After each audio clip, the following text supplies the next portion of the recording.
Good morning, good afternoon, good evening, good night. Wherever you are, my name is Makini, 90 Sermon and Illustrator.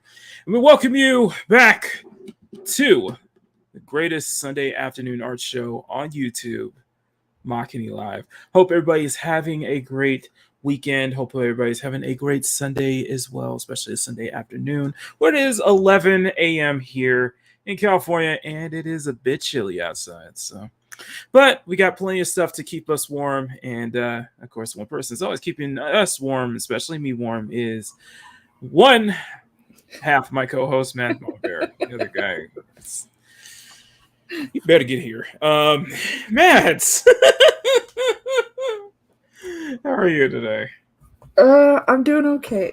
Fair warning, though. Because imagine, I don't know if you guys can hear it currently. They are working on the apartment right next to my bedroom, which is where I have my desk and everything set up. So I would probably have to mute every now and then. Okay, that's fine. That's fine. We hear loud banging noises. We know that's a master at work. It's a master at work. Yes, this time she's getting an expansion. She's getting an expansion to her apartment. You know, she's getting a little renovation. You know what I'm saying? Getting that second studio up running, you know, right next to the studio. Yeah. Constructs at work in Matt's house. All right. I know. Thank you guys so much for being here. I know we're once again one person short. I'm sure he'll show up. Possibly. He said he would. I know. All right. Hope you're okay, man. Please. Well, it's okay. It's okay. It's okay. Nothing to worry about. Nothing to worry about. Anyway, so we got another. This December keeps getting packed. Mm-hmm. It keeps getting packed. It keeps happening each week in December, hasn't it? Of course, a lot of stuff keeps happening each week this year. It's been absolutely a lot of stuff going on. So let's pencil it all in, shall we? Mm-hmm. Keyword being pencil. Yeah.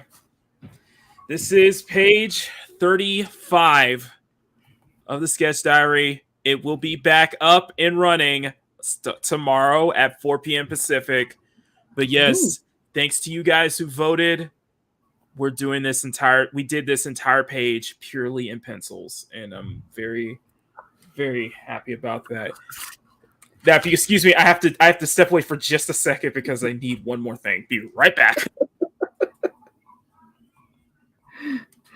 Jeez, and I was joking earlier with him that after all this time, I think I'd learn how to check for the mute button. It is what it is. Okay, see who we got.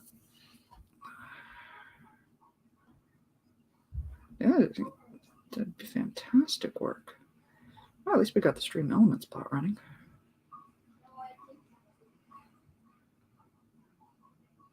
Your camera jiggled. This camera don't jiggle. It folds. What the hell? Right.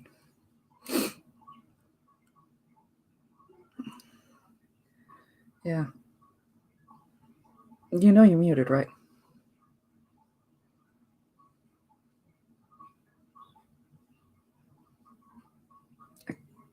I can see you moving it around as if you're talking.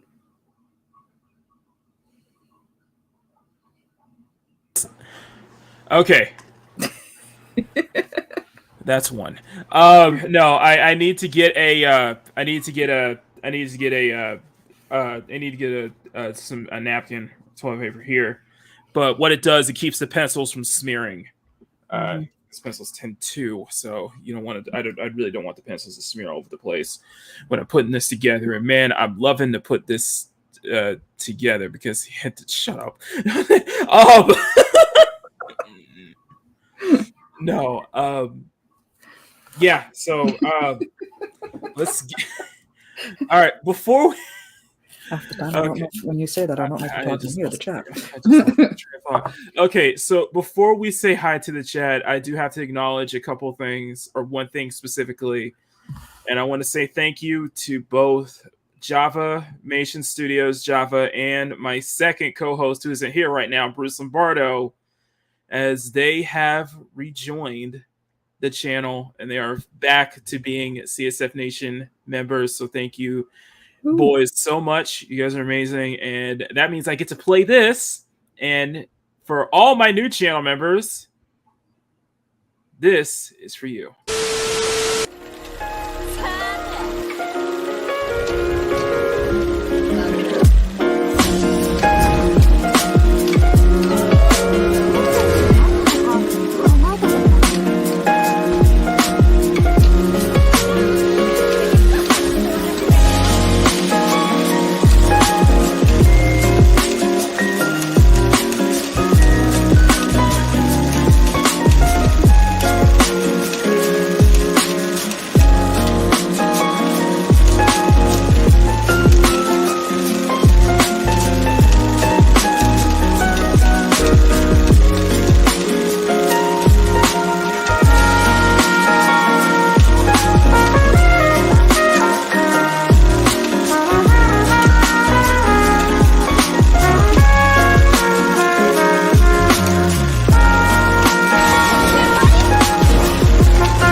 Thank you. Seriously. Thank you all so much for your continued support. Thank you to everybody who's still been supporting me since, and you guys have been freaking amazing, all of y'all. So let's go say hi to everybody in the chat, shall we? Thank you all so much for being here. We've got 10 people, 12 people watching.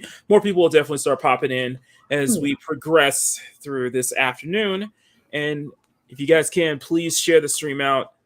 Step on that like button, and if you guys are brand new here, hit that subscribe button. We are starting our run to 2K. That's going to be our next goal. Well, our next milestone, our next big milestone is 2K. Our next goal is 1.5k. So we're going to get back into it. I'm going to really get to work on this. So, all right. Let's say hi to everybody who's in the chat here. Bowsette, good to see you, my friend. Hope you're doing well. Time for Donald's Pizza. Exactly. Elias, good to see you, my friend. Hope you are doing. Elias, good to see you, my friend. Hope you're doing well. No, I did not pull. I know. I don't. The creator doesn't know me, so I have no idea. But okay. Apologies. Good to see you. Let me know where you are. Arlena's Jester Sin. Jester, good to see you, my friend. Hope you are doing well. Grump. I cannot get the kids my words right now. You'll get Grumpy. Oh, Ninja Kentaro. Oh, yeah, let's see that. Grumpy. Good to see you, my friend. Hope you are doing well. CSM Nation Ambassador. Good with you, my friend. I don't think I can make. There you go. Bowsette. Be banned by a Twitter's broken bot. Me, I'm just happened 6 times 1-0. So you've been in jail plenty of times. Okay. It's a revolving door. And then, of course, we got Jester's Darth Arlena. Jester's Dark Empress. Arlena, good to see you, sweetheart. Hope you are doing well as well. Let's see my brother Fat Steven is here. Fat Steven, good to see you, brother. Hope everything's going well, my friend. Good to see you. Keep Fortnite out there and keep getting them dubs, my man. Keely. Good to see you, my friend. Keely, good to see you. Stunning and brave. Good to see you. Construction's a hard work on Mads out. Exactly. Yeah. Exactly. She's got an empire to build over there. Of course, Dad, man. Howdy, Makini. Stuck at the office today. Listen, if you hope we can entertain you for the few minutes you got, Dad, man. And no, you can get out of here with the it's the candy corn stuff is over, dude. You can stop now. Stunning shot. All right. Palmies, will be in Ontario, California for 34 hours. Nice. That is just absolutely hilarious. What? Well, I'm in Ontario, Canada, so yeah, just the whole thought that there's Ontario and California is I'm finding massively Ontario, California. That is near. Where is Ontario? That's in San Bernardino. So that's the south, way south from where I'm at. Yeah, it's San Bernardino. That's that's on the east. I would say you're about 20, 25, 30 minutes east of Los Angeles. So yeah, you're on the east side of Los Angeles. So yeah, Ontario. There you go. As soon as you say Los Angeles, then it starts making sense. The rest. Yeah. Let's see. Alice says, let's go. Thank you, Bowsette. Thank you. I appreciate that, Keely. Thank you as well. Thank y'all so much for being here. Everybody's been here. Everybody is here. Everybody's happy. All that good stuff. Thank y'all so much for being here. Stunning. Thank you for that. Thank you guys. Thank you guys so much. Bandito, one of our other channel members, joined a big heart. Thank you so much, Bandito. Grumpy, thank you. Good to see you, my friend. Lucky Neko, good to see you. Custom embroidered blue jumpsuits for sure. You're going to talk about the guy who trolled the Game Wars? Yes, we will talk about that. And Mads. Yep. Look who just showed up in the chat. Hey, Maria. Hello, beautiful. What? Oh my God! How you doing, Lady Vampire? Good to see you, Maria. See how pretty she is. She got him tongue tied. It's got me tongue tied. Exactly. And I think I found Maria in the same game. I think. Yes, we're gonna bring that up one more time because I think I found Maria. Mm-hmm. Like I found Mads, I found Riot Kitty, and now I found Maria. I think. This sounds like a fantastic game. I'm about to bring this up again. Sorry. Okay. Anyway, where do we start? Where did we start? So a lot has happened this week on all fronts. Oh my God. On the Twitter front. Crazy. On the political front, because I have some things to say about that, but I'm not going to because we're a political channel, and I don't want to just be all anger and You know what I'm talking about. Yeah, I kind of get. They know what you're talking about. I really don't follow American politics. I could barely care less about Canadian ones. Hey, what about Russian politics? How about that? No. How about that? So now I know what you're talking about. Yeah. Certain the guys at Fresh Out talked about that. Touched on a certain trade deal, possibly probably the worst trade deal in WNBA history. We had that. And I won't talk about it because if it was just put it this way, if it was just me. I'll put it this way. If it was just me here today, if Mads and Bruce were out, then I would talk about it. But because they're here, we're not going to talk about it. But I don't even care about Cybertronian I don't care about even Cybertronian politics. I don't care about Cybertronian politics. Let's live all the way. Of course you did. Of course you did. Okay, so... I gotta share this. I thought this would be fun. Just something fun here. This is from Nikkei again. And Nikkei is getting a bit of heat right now. Okay, remember how I said I found Mads Mamabear in this game? Yep. Yes, this one right here. How I found Mads Mamabear. I forget the character of this. Goodness me. When did I drop that? I think I found Maria. I think. If you need to get something about this character reminds me of so much Maria, and that is Maiden. Right here. Yes. This reminds me so much of Maria right now. I don't know why. Something about her reminds me of Maria. Gosh, I can barely breathe in this thing. I don't know. I guess the dress or something. I don't know. I like her hair better. It's the rose. I don't know. I feel like Jean Maria. Maria says she loves it. I haven't had hair that pale since I was a kid. You haven't had a dress like that. Chief. Who cares? Oh my god, good god to Booba. Yes. Okay, he's playing for Booba, and plenty of censored Booba too, but okay, fuck it, I got one more. Also, Mads, I found your perfect Christmas outfit. Yeah, so what if I took off my mask? Sorry. Serious? Yes, I'm serious. No, I'm curious. I'm curious of what the. Oh, I thought you said you're serious. No, I found your perfect Christmas outfit.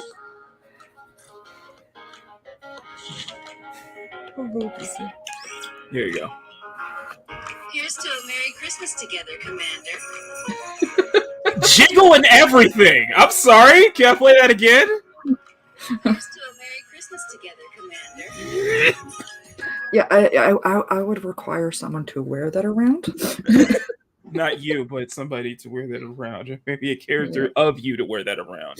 Though, if you switch that out to give it more of a Nightmare Before Christmas feel, totally would wear it. So jiggling like Jack Skellington. Is that what you're saying? Yeah. No, I've been doing it for the longest time, and I would love to track down another one. I had the cutest top that I actually bought at a Disney store, and it was a Nightmare Before Christmas top, and it was because I am not a Christmas Jingle bells, I mean jingle bells. But my family really got a kick out of it because it was the closest thing you ever got to me being like a couple promises away. Okay. Oh my god, I'm sorry. I know Bandito wants me to talk about the whole Game Awards thing. Yes, that was hilarious, and I have to give props to the kid who pulled that off. Although your ass is gonna get canceled for it. But no, some kid stormed the Game Awards during Miyazaki's acceptance speech because Elden Ring got Game of the Year, and they did a whole Bill Clinton impression. And you know what? I give the kid decency to let the developers of Elden Ring at least do their speech, at least say their speech before he pulled that stunt. I give respect for that. Yes, Chris's cards. I do kind of want you to elaborate on that, because when you say, stormed the acceptance speech, my first thought isn't who you said. My first thought is Kanye. No, not like that. No, it's just some kid just showed up on stage, able to bypass security in front of 80,000 people watching, just to pull that stunt off. You know what? You know what? I respect for that. And I respect him more for the fact that he was willing to let the developers of Elden Ring actually make their acceptance speech before he did that. At least he had the common courtesy to do that. So he's like, I'm going to let you finish, but... No, he didn't. No. There was no interruption. It happened after. Everybody was so surprised when that happened. So now they have to bump up security for next year. By the way, God of War Ragnarok won a bunch of awards, including Christopher Judge getting a second Best Actor nominee, or Best Actor award. Best Actor award. So, I hope they also got a nod for music as well, because one of the songs that I'm from what I understand is part of the God of War Ragnarok album, theme song, whatever. The word is escaping me. But the Valhalla Calling, oh my God, that has been one of the my most played things on YouTube right now. Nice. I even played it for the kid, and she's like, "Is that how they really sound?" Yes. So I assume that will be the future theme song for Loki's Mornings of Mischief, right? I sent it to him. I DM'd it to him, and he still hasn't seen it. Okay, yeah, he's been ages ago. I know Loki's been under the weather. No, I know that. Last week, I think it was like a month or more ago. Okay, I'll let him know. I'll see if I can let him know. Somebody bug him to check his. Oh, that was funny. Other than that, that was hilarious. Now, there's a lot to cover. Well, a bit to cover. A bit on your end, though, too, because we'll probably need our correspondent here, because there's been a lot of talk going on in the DC paddock, the DC Warner Brothers paddock here. You know what? That with everything that has gone down online, that I don't think that could be there could be a more accurate description than paddock. Okay, let me take one thing. Bandito, listen, that pales in comparison to the fan vote award. So there's one award at the Game Awards that is all casted by fan votes. And it came down to two games. Sonic Frontiers and Genshin Impact. Yeah. I'm going to tell you this. You have never seen this amount of toxicity from those two fan bases. They were at each other's throats the whole time. Yeah. When Genshin Impact got the fan vote award, the fans of Sonic Frontier went into a complete meltdown on Twitter. People are very protective of their smut. I mean, their games.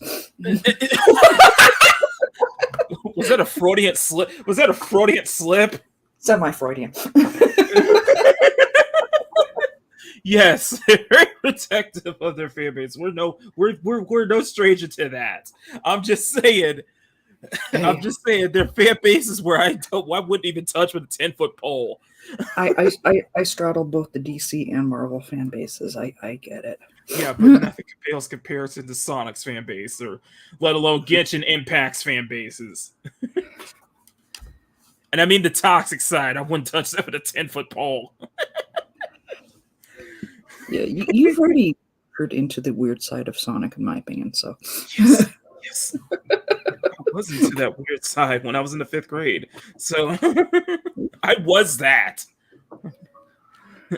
What I did, I was like, why am I not surprised? Exactly. Okay, so speaking of fan bases, I know there's been a.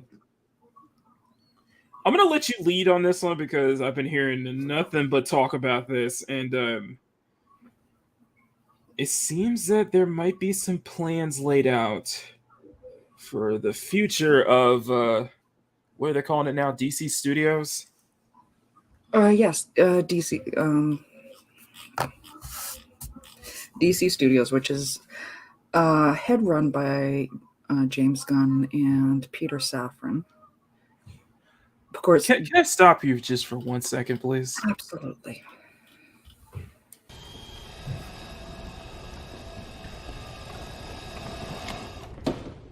How about no? Proceed. I am not even sure what any of that is. I do not know either. But yeah, how proceed, please. Yeah, the right response. Proceed. Oh my god. David Zaslav, who runs Warner Brother Discovery, he's the man that writes the checks. Mm-hmm. They want him, Peter Abdi, and I think it's Peter Abdi, and Abdi and DeLuca. Mm-hmm. I'm completely botching names right now. My brain is all over the place. Take your time. They wanted Peter Safran. James Gunn was the package deal, unfortunately. Mm-hmm. You know, sometimes when you buy something, you get that. Yeah, it's like essentially a buy one get one free, or a 2 for 1 sale. Yeah, or a 2 for 1 sale. Yeah. Or somebody's turned, or like, you know, yeah, it's that kind of thing. He was the unexpected surprise. Okay. Because Peter Safran was like, no, I want this guy with me. He is the creative side, you know. I still question. Okay, to a certain degree, I guess you could say. You know what? I will give him credit on he knows obscure characters. Mm-hmm. I mean, when I was sitting in on a Fandom the first round, mm-hmm. and they pulled up his Suicide Squad movie. Mm-hmm. I won't lie, there were some characters I actually had to look up, and for me to be able to do that, I mean, I will acknowledge I had no idea who Guardians of the Galaxy were before he came out with them. So this man can pull up some obscure shit and make it work. Yeah. I mean, he does need to cut back on certain locker room humor. Mm-hmm. At least that would be my preference. And I think general consensus. Yeah. But I guess where do you? I guess is most of the information so far pretty on the spot? Is it pretty much confirmed about this new plan that they have, or this roadmap? Okay, the roadmap, most of which at this point is not really known. Mm-hmm. From the Gunn Safran side. What is known? The stuff that is known is stuff that was pre-existing them. Right. Oh my god. Okay, let me ask you this. Where do you think I'm going to be sensitive when I say this. The remains of the Snyderverse fall into this new plan? Where do you think that's going to fall in? Okay. Because I know that's yours, that's Sills, that's Jedi's, that's so many people's wheelhouse. Is the Snyderverse stuff. Absolutely. I won't lie. I get all of my information from hanging out and watching Syl and Mikey Sutton. Right. Geekosity. Yeah. What are your thoughts? Because I know that's... I was hanging out in Syl Abdul's live stream when the whole Patty news came down. And whoever leaked that, seriously, you needed to take a moment before you wrote it out. Whoever put out that initial one, because the way they initially put it is everyone thought that meant that Gal Gadot was gone too. Right. Which, of course, Wonder Woman is my favorite part of the Trinity. Right. So, and Little Bears as well. So that one hit really close to home. And there was a lot of people really, really pissed about that. Right. I mean, do you believe that, Patty Jenkins would just, storm out like that to just say, to not make the third Wonder Woman film happen, or to change it unless if it's done within her vision, I guess you could say? I don't know. Like, I can't say like I've followed her really outside of anything other than Wonder Woman. For her to lose 3 movie contracts, right? And that other one being Rogue Squadron. I don't know how I don't know how you guys feel, but I think the proposed Rogue Squadron film under Disney, I think that's just canceled, or at this point. Probably. You would need somebody who's, actually gives a about Disney. Right. I made no secret about that when I was hanging out in certain other live streams. I know very little about Star Wars. I almost got it mixed up there. Yeah, I grew up on Star Trek. That's the sad part. I know very little about it, and I mainly hang out because I like the people who are enthusiastic about it. Hey Gary, sorry about that. I didn't see the. Sorry, I know where I'm trying to get into the chat. I see Gary's in the chat. I see AFK. Guys, I read the comments. I see you guys. Don't worry. I see you guys too. Sorry. I see y'all. I'm sorry. AFK makes a good point. I think no one director is their movie or series unless they create the IP. If someone steps down, I say someone else who's skilled. Right. And that right there is the biggest drama that I'm seeing in the DC fandom. Right. And that is going to be really what makes or breaks the future of the DCU. Yeah. Or in this case, DC Studios. I don't know. It sounds like I don't know if they're going to still stick with the DCU though, because it sounds like because it really does sound like they want to just start over from scratch. They do. Reboot was always going to be on the table. I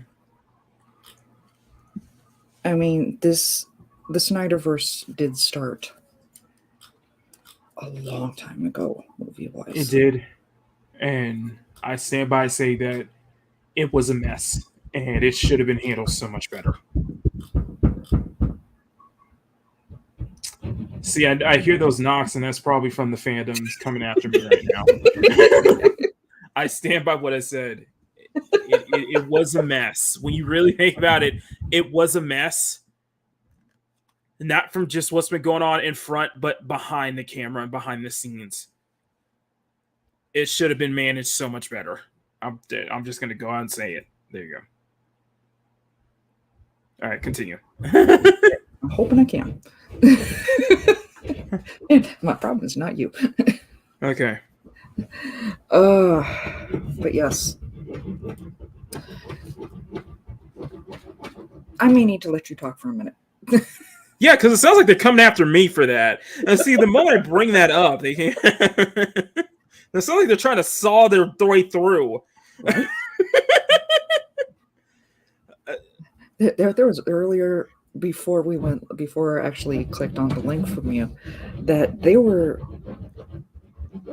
knocking, like I don't know if they were like trying to smash a hole in the wall or something. I really thought they were going to go straight through to my bedroom. I'm like, you put a hole in my wall, you fixing it. I was like, damn, this is Man of Steel in my house right now.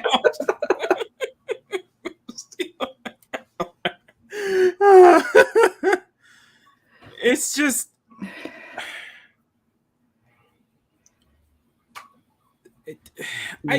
okay. Let me ask you this. Mm-hmm. With what do you see in the what is your projected vision of what you want to see as far as Wonder Woman goes, as far as moving forward?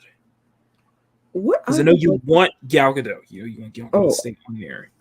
Ultimately, it would make me absolutely giddy if, yes, we did get at least one more like Wonder Woman movie with her, especially if they wound up like bringing Linda Carter back, because that made me like ridiculously giddy to see her. Exactly. What if it was under, I guess, the reboot? Would you still be okay with that? Unfortunately, when they reboot, it's not going to be with the characters we love. Right. And the same can be said. Right, and the same can be said for Batfleck. The same can be said for even Cavill. Like there's already been talks about the, I guess, Aquaman and the Lost Kingdom being the last time Jason Momoa would be in an Aquaman film. Probably not the last time that he would be a part of the DCEU, though. Yeah, that is a distinct possibility. And unfortunately, like I said, the future of the DCU is really up to the fans. Because and again, I am quoting Sil here. They are going to judge the reaction from Aquaman and The Flash, and to a certain point Shazam, because those are all in the Snyderverse as we know it. They're all connected to it. Right. And to AFK before we go, and to AFK and Bowsette, let's not go there. Let's not go there. We've already said our opinions on how 84 was left a reaction. We'll say it that, but we're not going to go into that. My only saying is some people are better. Sometimes it's some directors are better when they have somebody, think of what Star Wars would have been without Gary Kurtz. Think of it that way. Continue.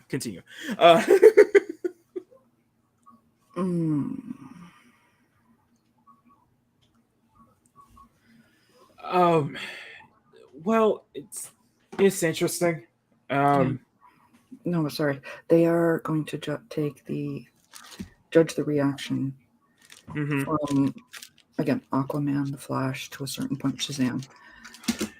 Those that have the Snyderverse actors, if those movies do well, then there is a good likelihood we'll actually get to finish, get Snyder in to get at least the Justice League movie to wrap things up. Okay. And I understand. I did make that promise to you, but I cannot make any promises regarding Ezra Miller. I can't. I will try. I will try. Watch I will try, but I can't. It's gonna be hard for me to. But this is, you think, if we can think about it though, you're sitting there like,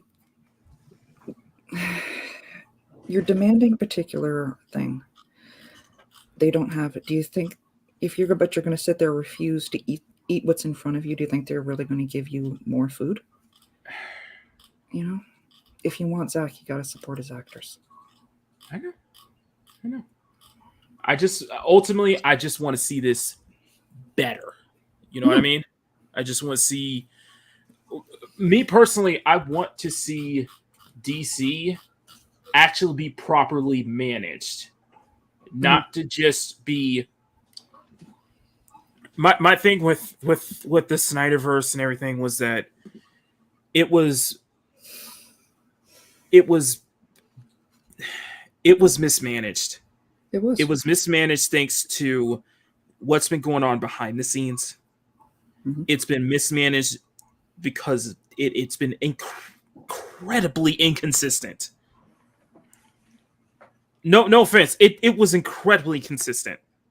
I'm not the one that managed it, so no offense. Yeah, but but I can't deny how incredibly inconsistent the films was, and even within setting up the timelines and such. Yep.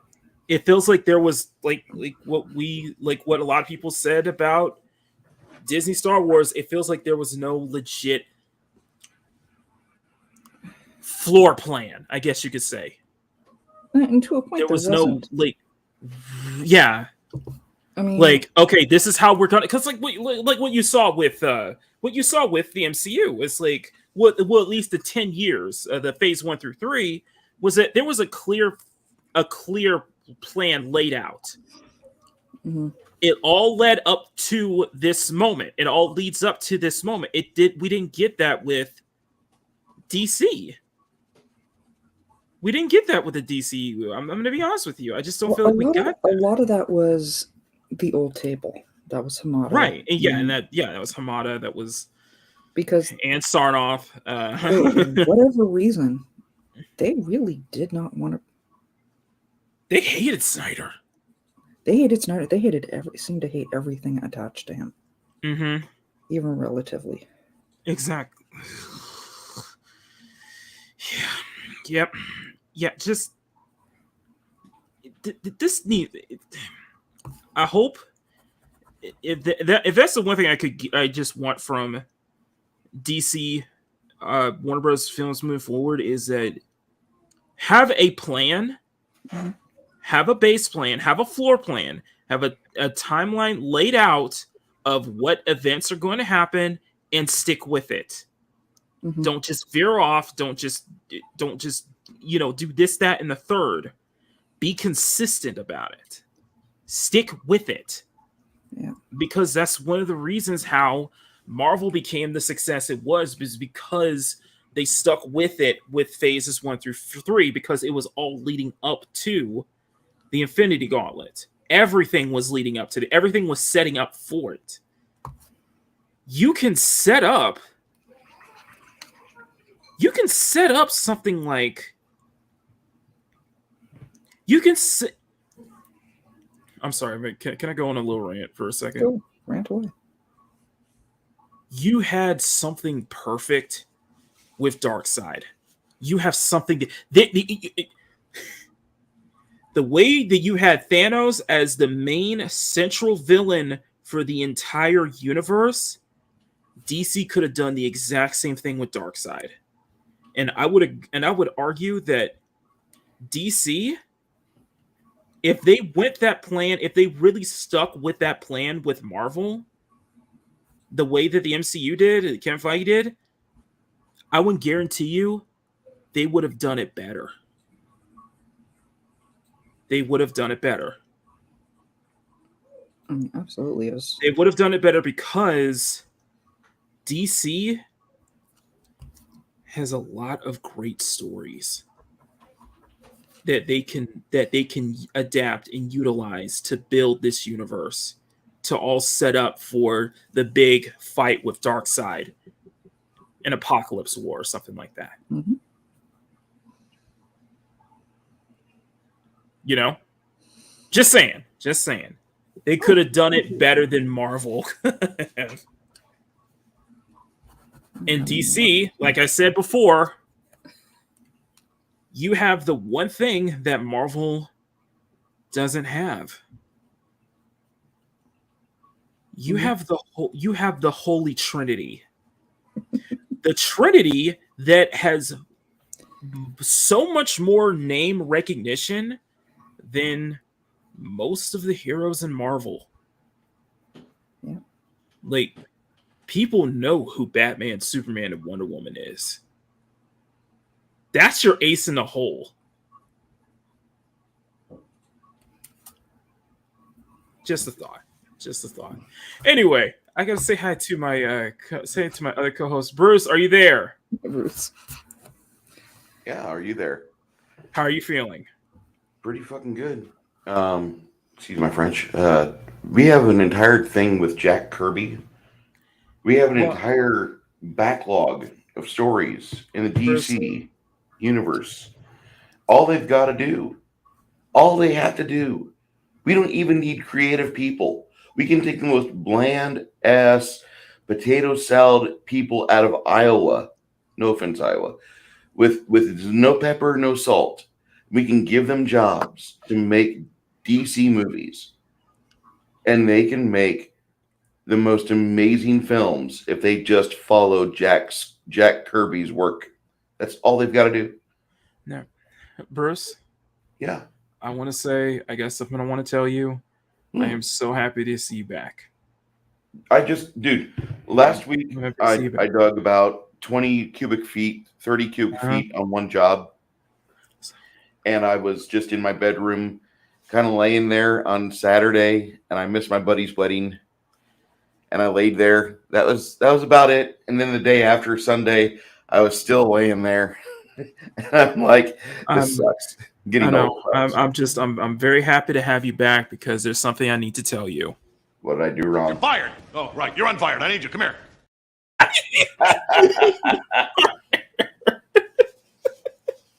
Hello, everybody. How dare you? Okay. Good to have you back, bro. Gary Mendoza, Jack Kirby basically made most of the DC. Mm-hmm. He didn't work for them. No. It's a shame that the man, it took him forever to get his world. The fourth world is his creation and one of the pillars to, the DC universe is Jack Kirby's fourth world. That's New Genesis, that's Apocalypse, that's Darkseid. That's there's a lot that if I had Eric Sullivan here do this with me, but no, there's so much rich lore and history within the fourth world stuff that they can really farm and build off of. Like, they could really build off a good competitor to Guardians of the Galaxy. Just on the space stuff, not just with Green Lantern alone, but Banditobane says Marvel wouldn't pay Kirby for Namor and the Eternals.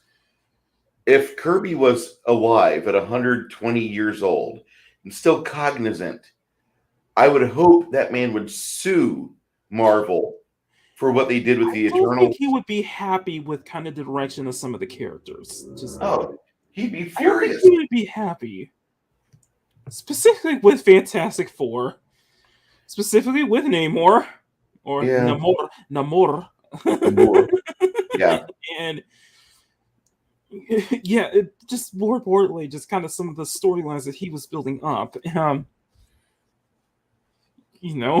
I think Kirby was a masterclass. To be fair, he would also be still mad at Stan Lee too, but him and Stan Lee reconciled before his death, I thought. Sure, right.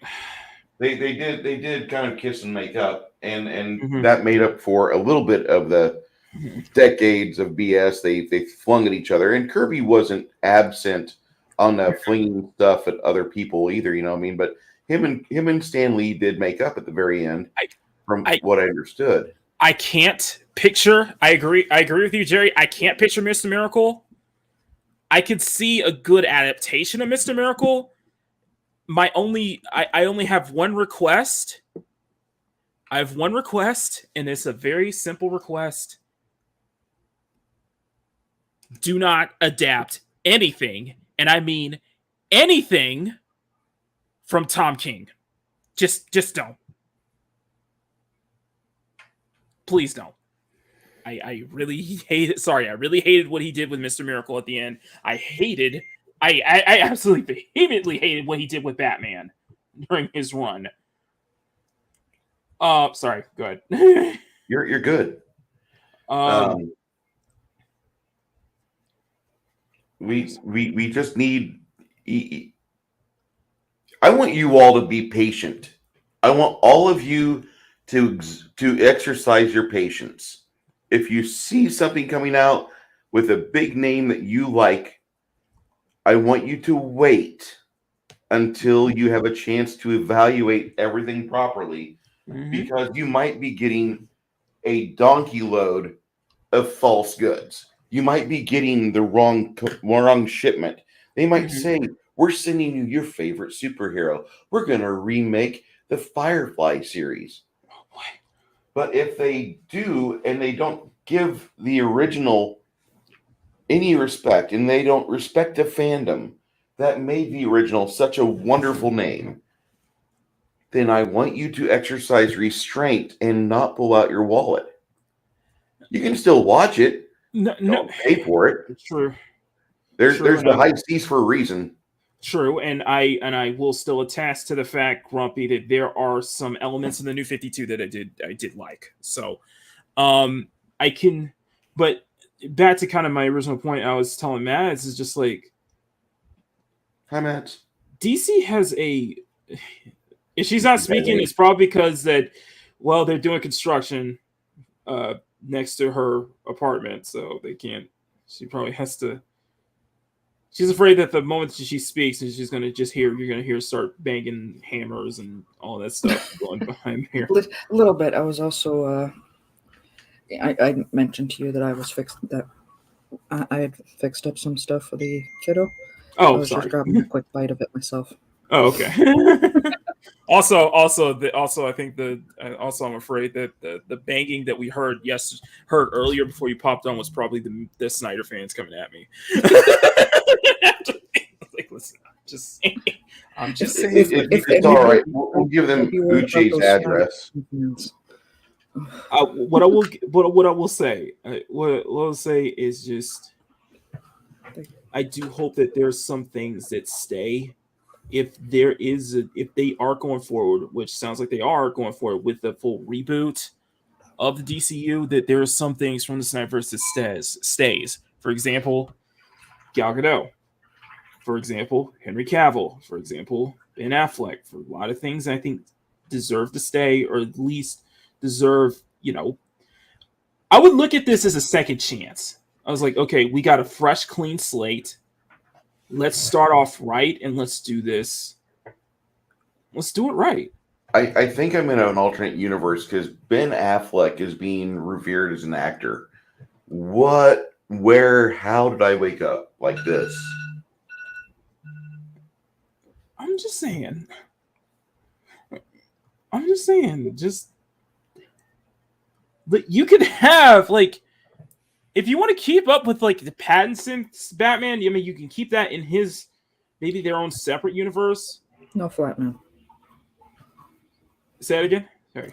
I'm not into Flatman, sorry. Yeah, into Flatman. But I'm saying keep it a separate universe. Flatman and Pickle Rick are not my Batman and Riddler. Okay? Okay. So Zoli's not your Catwoman? Zoli's not your Selena Kyle? Nope. You know what's really sad? If somehow we were able to get a young Julie Newmar, be able to do, would that be? I was really open to her. I admit I have not seen the Batman. I cannot bring I'm still working myself up to do it. It's just I struggle with the Riddler looking like Pickle Rick, for starters, and just Batman not being Batman, having lost the fight with the gym door. I'm struggling with it. Well, I didn't watch the new Batman just out of principle. Mm-hmm. The ones that came out within the last 10 years, I thought, even by Nolan, were high points of cinema. Mm-hmm. The Dark Knight still being probably my favorite superhero film. Same here. I don't need another Batman actor. Is that too based? You know, I mean, it's not. I totally get that. I think that I do think that, you know,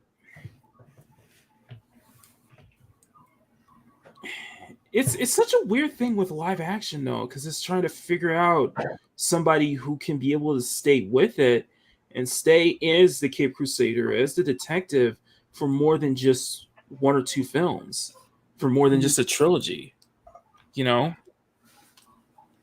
If I watch Mrs. Wayne get her pearl necklace ripped off her neck one more time, I will never pay full price at a movie theater. I would say I wouldn't start there. I would say in some ways start with Batman Year One, or start with a more experienced Batman, you know. That's, I think, the best way to go at it. And just feed into kind of how their version of his past would be, or how he started, you know. I almost want to just see a proper trilogy of movies that do the Operation Flashpoint. Mm-hmm. And you have enough in those, you have enough time in that to where you could develop really good characters. You could go into the explanation of Operation Flashpoint. Mm-hmm. You could show Thomas Wayne, which I think in 10 years, Ben Affleck will probably... Oh, he would be perfect. He would be a perfect Thomas Wayne. Oh my God. Especially if it's under Flashpoint. Thomas Wayne. Oh, yes. Yeah. And I would... That's what I'm... That's my own mental movie that I wonder what it would be like, and I start scripting set pieces in my head. Mm-hmm. And I would like to see that, and I would like that to see how that would tie into the Dark Seed storyline from what Kirby had done. At least don't do what was it? What was the whole thing with Batman Who Laughs? Killing Joke. DC's what was it? Dark was it? No, it was a thing in the comics. It was kind of jumbled a little bit. DC's Dark Force. It was where Batman became different iterations. Like there was a Flash version of Batman called Red Death, an Aquaman version. Of course, there was the Batman Who Laughs, Dark Verse or Dark Multiverse, something like that.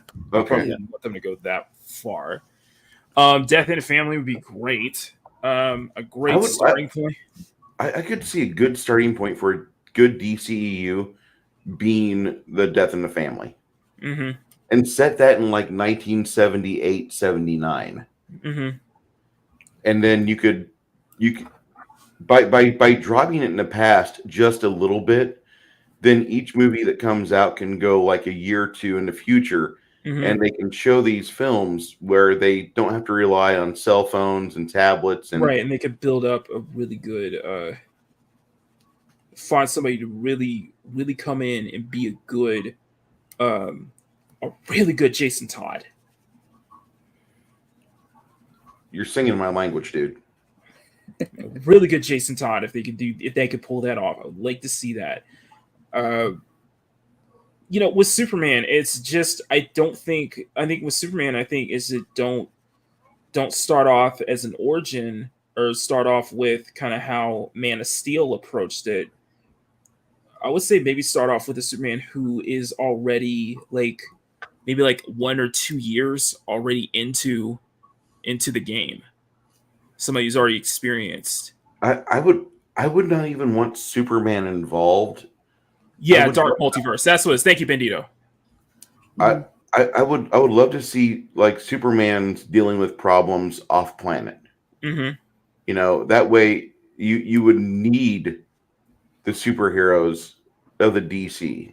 You would need that, because with Superman and all the other Ubermen that are involved, it kind of tarnishes and it deflowers what Batman can do. And I think Batman is what the DC really needs to rest itself on, but they need to be able to do it believably. And having Superman be so young, having Batman, you know, in a perfect world, I would want the DC extended universe to basically just be the live action interpretation of the DC animated universe. I'd go Batman, with that. you know, Batman TAS, Superman, Justice League Unlimited, and even Batman Beyond. Just be a solid one for one. You know, they could have some liberties with it, but a majority is a straight up solid interpretation of TAS, because you can farm good films from just a few storylines from TAS. You can also farm some really big, and I mean big, like Avengers level films with the some of the storylines in first season of Justice League and Justice League Unlimited. You can farm some great stuff, and with having Darkseid and Lex Luthor be kind of the central bad guys for the entire universe, have it with this power struggle with Lex Luthor wanting to fuse with Brainiac again, and Darkseid bringing back Darkseid, creating this almost like this Infinity War level era of a threat. You know what I mean? That'd be great. I'm in. You know, bringing in a really good. Okay, you have Viola Davis, but bring that whole thing in with Amanda Waller and Cadmus, and have those hints. Like okay, here's how I see it. You can, when you get to kind of Justice League, start off with the MCU. Start off with kind of MCU style. Start off with solo films that help build up each universe, and then lead up to Justice League. Lead up to that Justice League, same way they led up to the Avengers, and then lead up to Justice League Unlimited. Building it up. Lead up to Justice Snyder Cut. No, hang on. Let me explain. Lead up to Justice League Unlimited. Build that be JLU and be Suicide Squad as the way to introduce Amanda Waller, introduce Cadmus, but have Amanda Waller show up in a few scenes here and there. But what happens is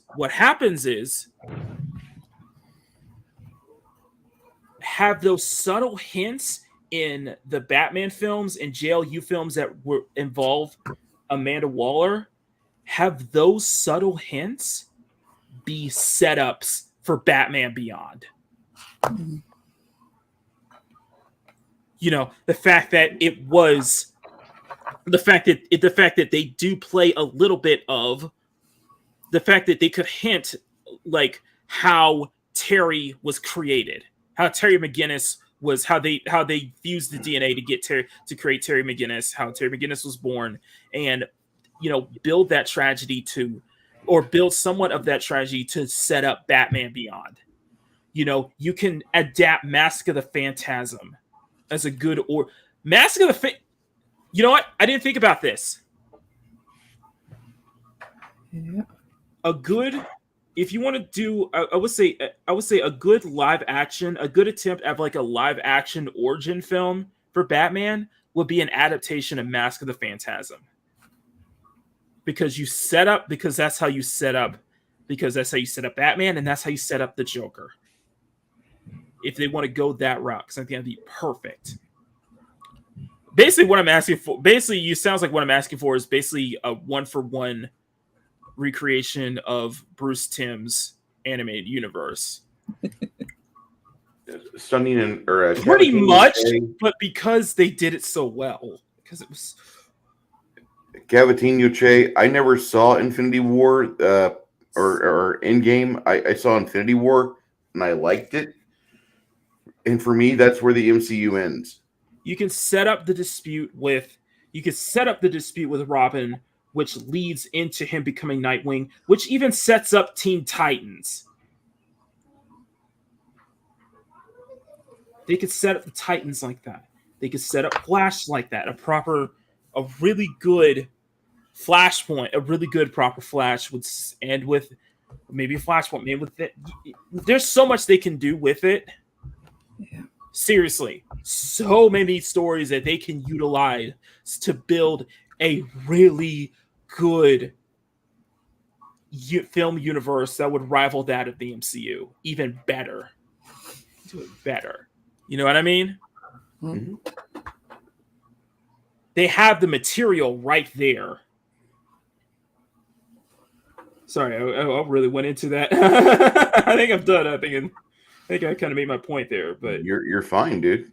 That's perfectly okay. Listen, be like anybody else.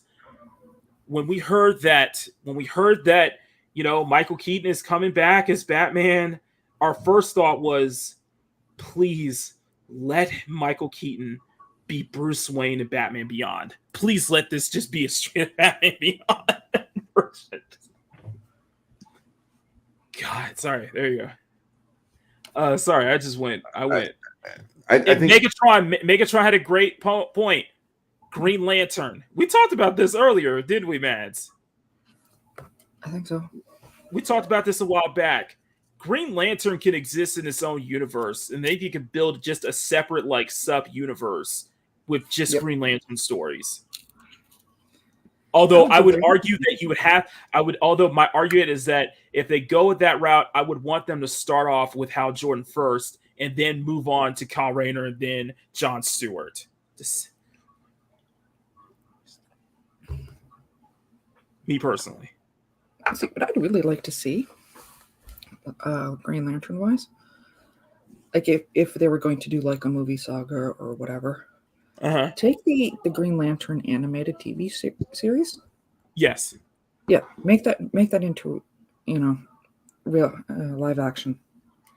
And in some ways, have those have a good solid staple of Green Lantern films that set up Blackest Night. Like Blackest Night. Sorry, I'm really. That's my only problem with the whole Lantern Corps thing. Is ultimately it would lead up to Blackest Night, and I will be sitting there. I would need somebody to watch the movie with me. Oh yeah. I saw that pic. Bowser. Thank you. Yeah, exactly. Gary wants to ask, who are you casting for Hal Jordan? Oh shit, that's a good question. Well, come on. The optimistic in me wants to give Ryan Reynolds another chance. That part of me wants to give Ryan Reynolds another chance. See, I kind of agree with you, and I kind of don't. Okay.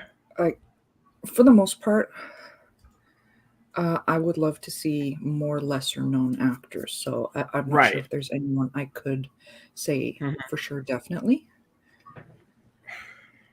That being said, in any Green Lantern movie, future Green Lantern movie, if I would, it would make me. I would do a happy squeal in the movie theater and wherever. If it was Michael J. White. If they did a Ryan Reynolds cameo. Like I don't know if it would they're in Starbucks and you see Ryan. You see the girl says coffee for Hal, and you see Ryan Reynolds grab it. That would make me ridiculously happy. And of course, Mads would just absolutely lose it if we got John Stewart and would be in the form of a really good Michael J. White who could still kick it at his age. Right? I would not even want Reynolds Ryan Reynolds is dead to me as far as Green Lantern's concerned. And I watched Deadpool kill him myself. And you know what? The thing they messed up with? You know the thing they messed up with the Green Lantern film? They wasted, Mark Strong is an excellent Sinestro. I actually like that movie. You guys can rib me all you want. No, I'm with you actually. That is definitely, I guess, I don't know if I can technically call it a guilty pleasure or whatever. I do enjoy that movie. I'm going to tell you that movie to me is kind of like a adapted Sinestro core, super guilty pleasure film. You guys don't have to enjoy it, and I know Ryan Reynolds didn't like doing it, but I love watching it because it's the best Green Lantern we've got. Yeah, and sadly, I say that, but there's not a lot of other Green Lantern stuff that I've watched and that I've felt was really good. I thought that had the right lore. The director was off. Mm-hmm. I think the director should have been somebody different, and I think Ryan Reynolds did good for the script. You can only do so much with a script, you know. I mean, you can only do so much, exactly. Yeah, and I mean, there's a movie called A Farmer's Tale, a Dungeon Seed story with Jason Statham, and he absolutely does what he can with that script. It's by Yui Boll. So I'm just saying you can only go so far. God, I would rather see a long time. I would rather see like Hal Jordan's father be played by Nathan Fillion, because he was my first choice to play Hal Jordan back in the 2000s. Yeah, that would be a good choice. But he's my age, or he's a little older than me. The script needed rewrites. I agree with the script needed just rewrites. If they would have had a better script writer, if the director wouldn't have been sleeping on the job, I think it would have been a great film. It's still a good film for me. I'll watch it any day. Okay. And I know that sounds really lame, but there's movies I've been watching. Like I just watched Wild Hogs with Janet. And that movie's great when you're in your 20s because you're laughing at all the old people. Oh, look, you're having aches and pains. Ha ha ha. When you're in your 40s and you watch that movie, and like their script is your weekly plan. I got to go see the doctor on this day. My kid's got recital on this day. I have all these problems of being a middle-aged man. Yeah, and that's true. It's like you can only do so much. That's the reason why Henry Cavill left The Witcher and why The Witcher is in, or why the showrunner of The Witcher is in absolute damage control right now. Yeah. Yeah, sorry to the Witcher fans that you got budget Hemsworth. Grumpy, I don't think that movie spits on the source material. I really don't. I am so sorry. I am saving too many photos of. Okay, can I share my Pinterest for a second? Yeah. Sorry. I have a Pinterest just called Gun Girls, and this is all of it. If you don't have here, it's just anime girls with. Okay. It's anime girls. Okay. Mostly. Mostly, but that's what we get inspiration for a lot. You shared your YouTube link with us. What's of interest? Because if you had the girls with I got a couple over here. Oh, there's not some anime girls in there too. Yeah. Cosplayers though, but still. Sorry, been my inspiration for a lot. Okay. Anyway, go ahead. I disagree with Grumpy because I don't think that the Green Lantern script spits on the source material. Maybe it does, and I don't know enough about Green Lantern. I'm willing to admit that if it actually animated series, it came out at the same time Young Justice did, and it got canceled. Whereas Young Justice continued on through HBO Max and such, or through online, mainly because, of course, the toy sales.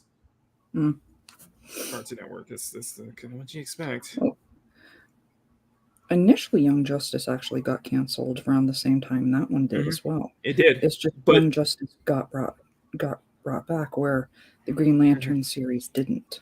Exactly. That's what I just said. Yeah, it sucks so well. Yeah. They made it connected. Okay. I gotta address this super chat just for 1 second, and that is from my boy right here. As from my boy Bruce. Bruce, I'm glad to have you back. First off, I'm glad to have you back. First off, thank you for the member chat for not saying anything. Thank you for being a member again. Dude, I had to switch banks, and so I had to wait for my bank account to be accessible. Oh, okay. That's all.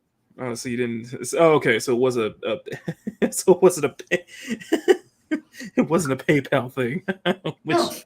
No, it was a Bruce thing. Like, I'm waiting to be able to use my checking account. I have to wait 7 business days.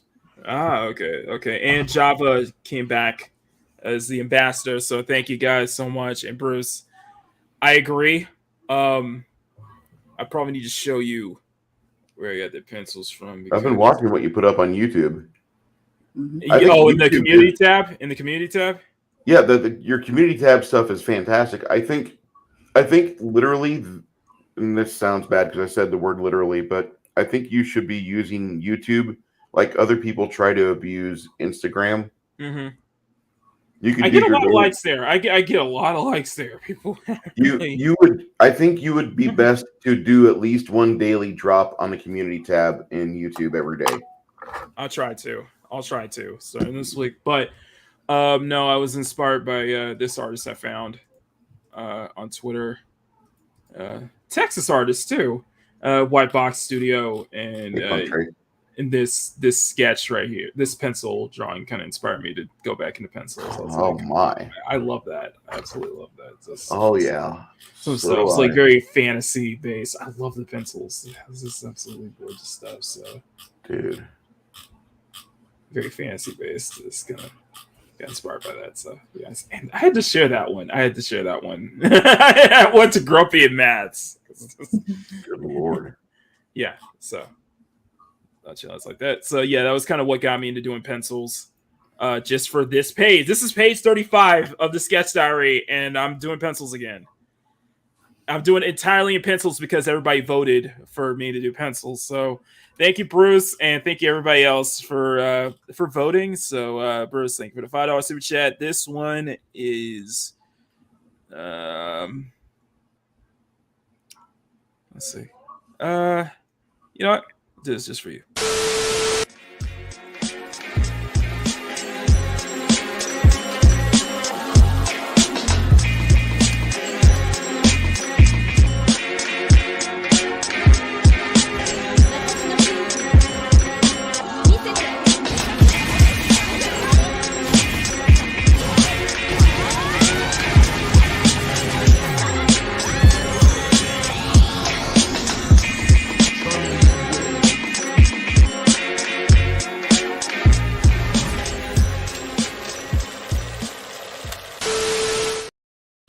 Yeah, Chun-Li, man, a lot of you guys are not OG, but I'm going to tell you that Chun-Li is like the old school anime crush that I think a lot of us. I am so. By the way, yes, Next summer is Street Fighter 6.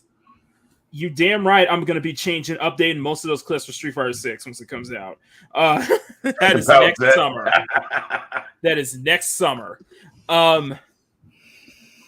One more thing. I thought this would be very important to think about. The Game Awards, they did show a trailer for Suicide Squad Kills the Justice League. And it is this is Rocksteady's next title. For those who don't know, Rocksteady, that is the team behind the Arkham games. I thought this would be very important. I thought this would be very important to note that Suicide Squad Kills the Justice League is the final performance for Kevin Conroy. So this is the this was the work. This is his last.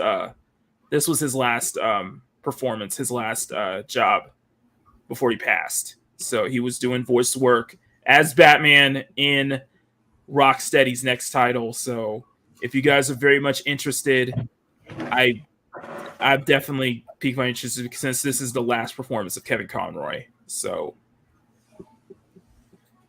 I was talking with Bandito, Jinja, and Eric earlier this morning that I hope that they give him a proper send off the way that Insomniac did with Stan Lee's cameo. I really hope they give Kevin Conroy a proper send off.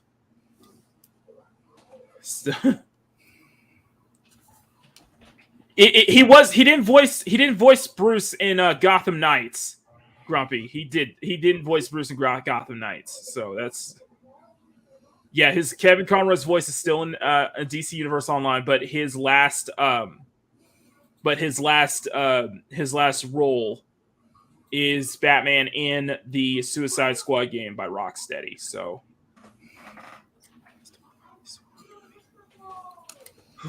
and then of course I got to bring up they did from what I correct, I think it's called Legend of the White Dragon, and I think that is Jason David Frank's last role as well before he passed as well. So yeah, and I saw that Amy Jo Johnson, who played Kimberly, offered a very tearful tribute to JDF as well.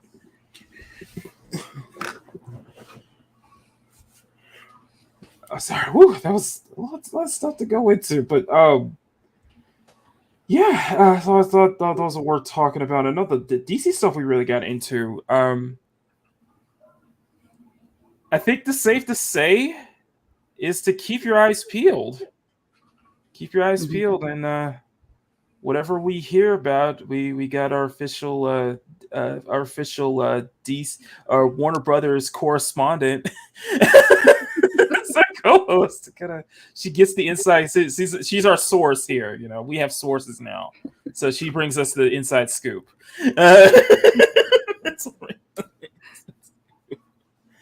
Oh God. Burst, I don't know if you're ready for this. Go ahead. Because Bandito asked, what are your thoughts of D&D removing the term race? Bandito was asking you on Jinja's stream earlier this morning. Sorry about that, Bandito. I wasn't here. He's asking you about it.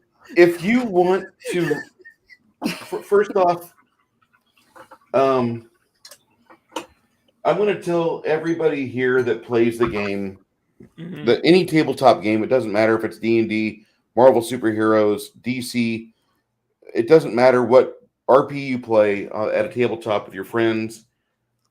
It matters how you and your friends play.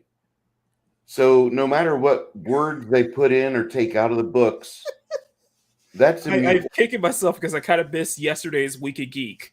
I probably need to rewatch that because I want to hear their opinions too. You're good. I wasn't there because I had to run my game. I had an 8.5 hour game. It's just Bandito wanted to hear what your thoughts on that because if they want to do that, that's fine. Wizards of the Coast has already created another market called the OSR, which is a group of people that appreciate the older games, the older rulings, the older rule sets. The original games being brought back with like some editing, with just some light new rules, and because Wizards of the Coast has screwed this up so much. I mean, you guys have witnessed everything over the past year on what Wizards has done, and their hardcover releases in the past year have proven that they don't care about their fans and the long-term members that have been rolling die and pushing figures across the battle mat. They are caring about the Tumblr crowd. And if this is nothing else but just go ahead. I got an instant remedy for you. I got something that's going to make you immediately feel better. You know what that is? Lovely Sherry just stepped in chat. What? And look at that profile picture. And that is a. I know. What? Oh my God!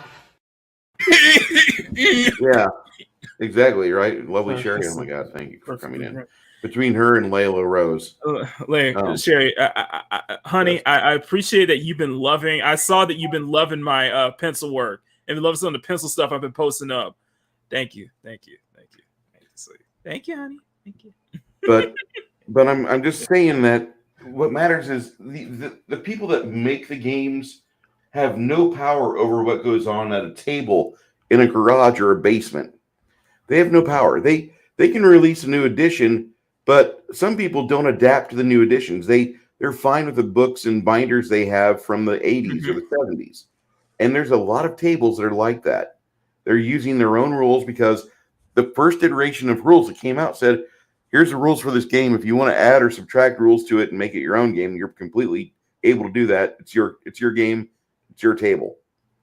So them saying we don't use race anymore, hey, that's fine. Species is scientific, but even then, you have more people of the woke-tard crowd saying this just reinforces bioessentialism. So they're just basically shooting themselves in the foot. They shot themselves in the foot repeatedly.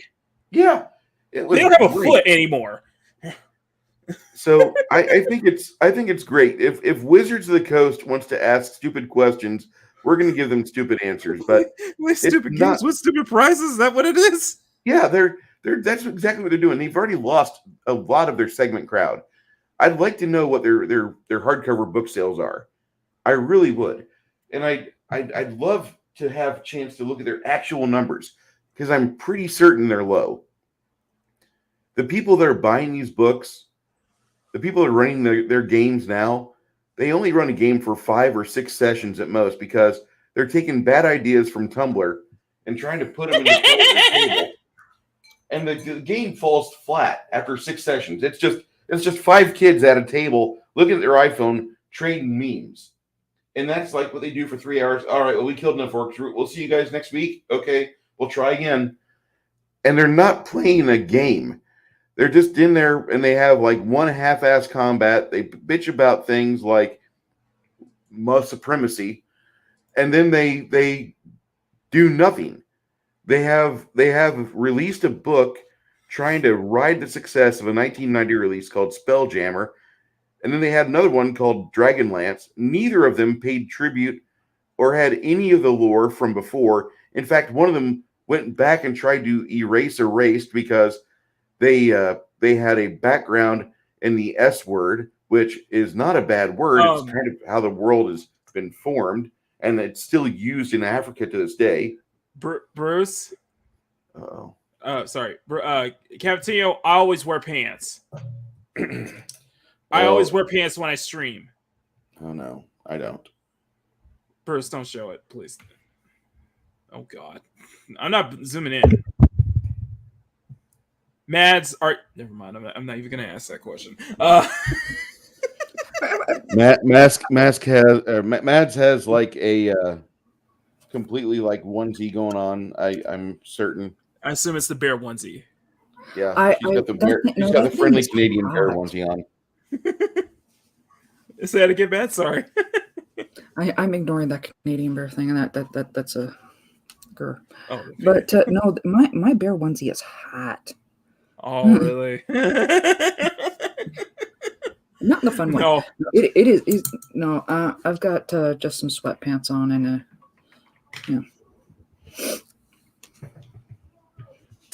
Hey, Max, be nice, okay? Be nice to my stream element spot because I haven't given her a name yet. I'm gonna make I always like the name Lydia. I want to make a wife out of my stream element spot. Just be like, give her a name. No. You shouldn't be nice to my stream element spot, okay? You should make your stream element spot like Billy, that little puppet on It's a Gundam. Oh God.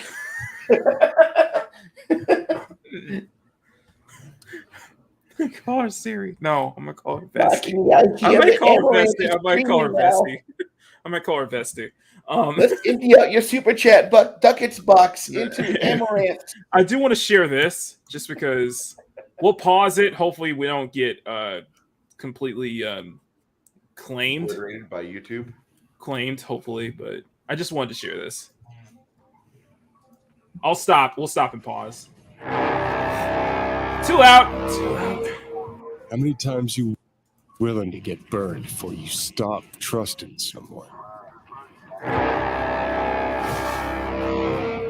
How many times you gotta take a bullet for these motherfuckers in the name of empty promises? Politicians, military runners, intelligence operatives, all the rotten fish in one fucking barrel, this dog town. Tell me. I can't believe he's cussing like that. Mads, what are you going to tell him whenever he goes back to Canada? What are you going to tell Keanu when he goes back to Canada and you're like, you got a potty mouth? It's Keanu. He gets a pass on anything. He gets no. Yes. I am besides, I am the abnormality. We have winter like most of the year. Do you really think most Canadians don't swear? There's a reason why I live in Texas, okay? I watched a fail video about a person sliding down the stairs today because they were icy. I'm like, yeah. I've done it. It's about 74-degree heat right now. All right, can we continue? Not a plan. A man. If there's anyone we can trust now, it's him. Solomon Reed, FIA. So, what do we do now? Dogtown. Burn it to the ground is what we'll do. It's a simple choice. Them or us.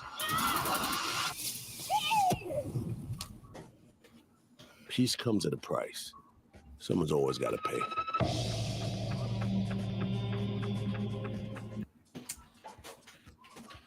So you mean to tell me we get Keanu Reeves and Idris Elba in one place? Ooh. This is the DLC for Cyberpunk 2077, by the way. It's Phantom Liberty, sorry. I was like, you know what? This might be one thing to get me back playing on the PC for it. So, I just wanted to share that. Because I know T-Shirt was excited to see that during the Game Awards. That's too much to bounce. Like that's too much to handle.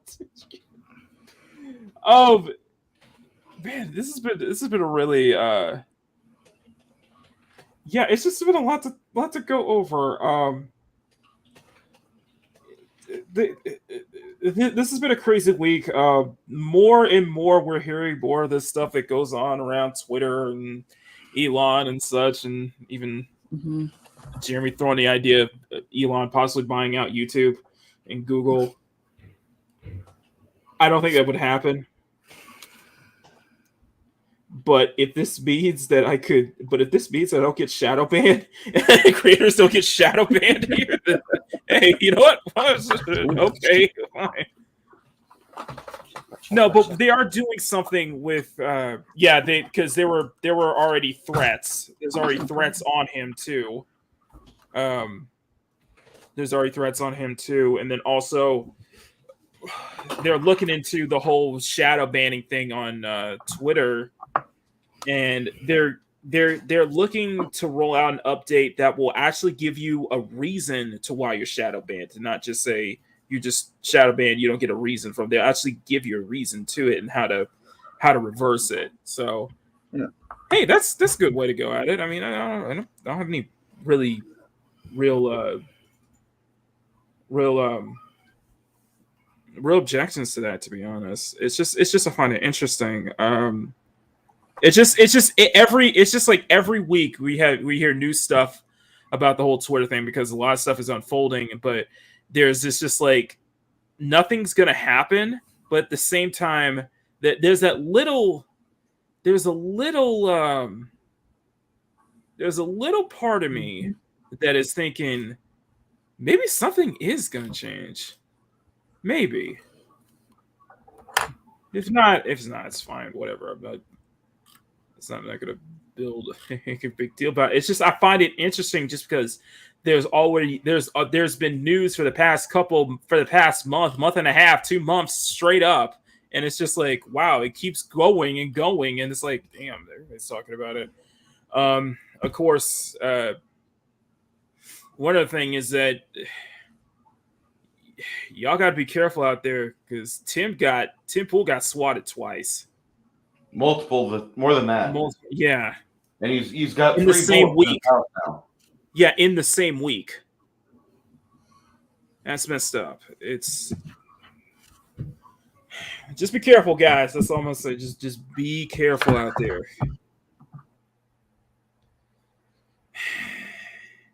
There's another thing I want to talk about, but that goes into politics, and we have a strict. You might not want to do that. Yeah, there's a strict no policy. No, there's a strict no politics rule on the channel on this channel. Although I got very, very heated. I got a little heated about it, and that deals with that just deals with the whole, what I like to call the worst trade deal in WNBA history.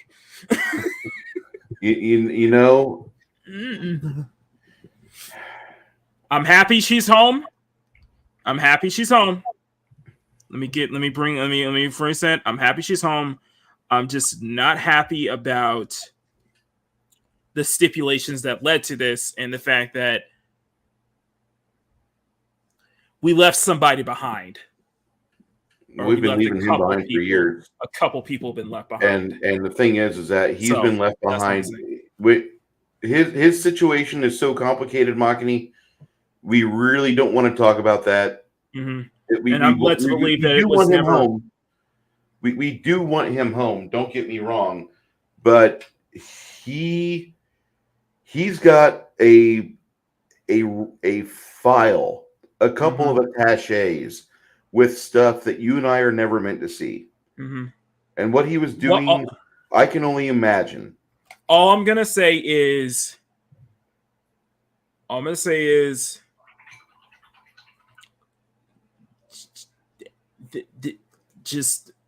just don't think it's a good trade-off. I just don't think it's a good trade-off because it wasn't. We got Jar Jar Binks, and we gave them Darth Plagueis. Yeah, pretty much. That's all what we got. I'm happy to see her home, but the trade-off is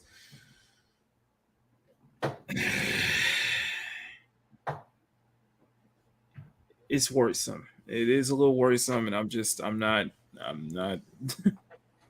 It's completely understandable. You say that. It's completely understandable. Mm-hmm. But I'll just leave it there. We're gonna leave it there. You're gonna get that Mario Kart now. Oh yes! By the way, we saw a lot of great. Is it? What? Hold a second. Who just showed up in my chat? X-Wing. Bruh. Good to see you, X-Wing. I know X-Wing's around with the Vac Tube crew and all that. Good to see you, X-Wing. Hope you're doing well. All right, those are good. You know what? That's the great thing. That's the great thing about this platform. You never know who's watching. You never know who's watching. You never know who's hanging out. I know we were talking about that all the time, but you never know who's watching. I'm. What's up? I wish the WNBA was known for its talent. And that's all I can say. Yeah. They're not known for their talent. Well, we can also talk about the whole equal play thing with the U.S. soccer team, if that counts, but let's not go there. because I'm going to get into a large, full-scale rant of why I have a strong dislike for this specific soccer player. I have a strong dislike. Why I think that between her and Merkel, we have the worst people named. Why I am very saddened by the fact that some of the worst people out there are named Megan. And I love that name, Megan. I want to This may sound like an old creepy uncle off MySpace, whistling nostalgically. Sorry, but yeah, I like a girl named Megan. I would have. Sorry, it's like one of my. That would be one of my top list of names. If I had a daughter, I would name her Megan straight up. In fact, one of my characters in Midnight Rush is named Megan. So I'm always worried that if I had a daughter named Megan, that she would end up dancing at places like now on the main stage, Star. I don't want to hear that. That's all I'm gonna say. Although I do find it hilarious that Merkel is just getting lambasted for. Sorry, if you're part of the British royal family. Sorry, if you're involved in the British royal family, you probably shouldn't be delving into. Focus on you. That's all I'm gonna say. Focus on you. We'll focus on us. Okay, we don't need your. It'd be like me going and bitching about the French. Exactly. I was like, hey. Don't we already do that though? Don't we already do that though? Shut up, Meg. Don't we already bitch about the French? Yeah, we do. Man, don't we already bitch about the French though? We do, but not enough about the Germans. Oi. I'll take that as a yes. I'm Ontarian. Oh, I'm sorry. Yeah, that's right. I can bring bitching about the French to a whole new level, especially considering my dad's second wife was especially in a specific province, especially in a specific province named Quebec. Oh yeah. No, my dad's second wife was a Quebecer. I'm kidding. No, my one of my coworkers is my supervisor is African French, so that's like I can't. So. I'm just joking. I joke. You love the French. My grandmother is Dutch. So is mine. Oh, I love this. It's just there's been a lot. There continues to be a lot of stuff that goes on each week, and the year isn't even over yet. We're still in the second week of December. Hey, there's nothing wrong with French. I said French people in general. Yeah, no. Next week. I will say I do like Max Verstappen. Max is Dutch though. Yeah. Mm. I was really happy. I'm not gonna get to that. I'm not gonna get into kind of a dispute. It's just he had an excellent season. Mm-hmm. It's just the last couple races, his kind of attitude kind of really displayed on surface. Or he's kind of letting the championships get to his head. Yeah, I don't know. I have to find a new F1 hero. And my favorite this season has been Checo. Checo did good. Checo did great. Yes. Wasn't he on Star Trek? No, that's Chekhov. That's Chekhov. Oh, there we go. Sentate mais. It's a palais au petit pour France. Yeah. Was that good enough? I have no idea what you were trying to say. I just don't like Lewis Hamilton. I get that. I never will like Lewis Hamilton. I get that. I get that. It's just listen. I wish. Listen, I'm gonna say my. Oh, okay. Let me see. I'm gonna say my stance here. Max, you're not listening, but listen. You cannot have this social media mindset.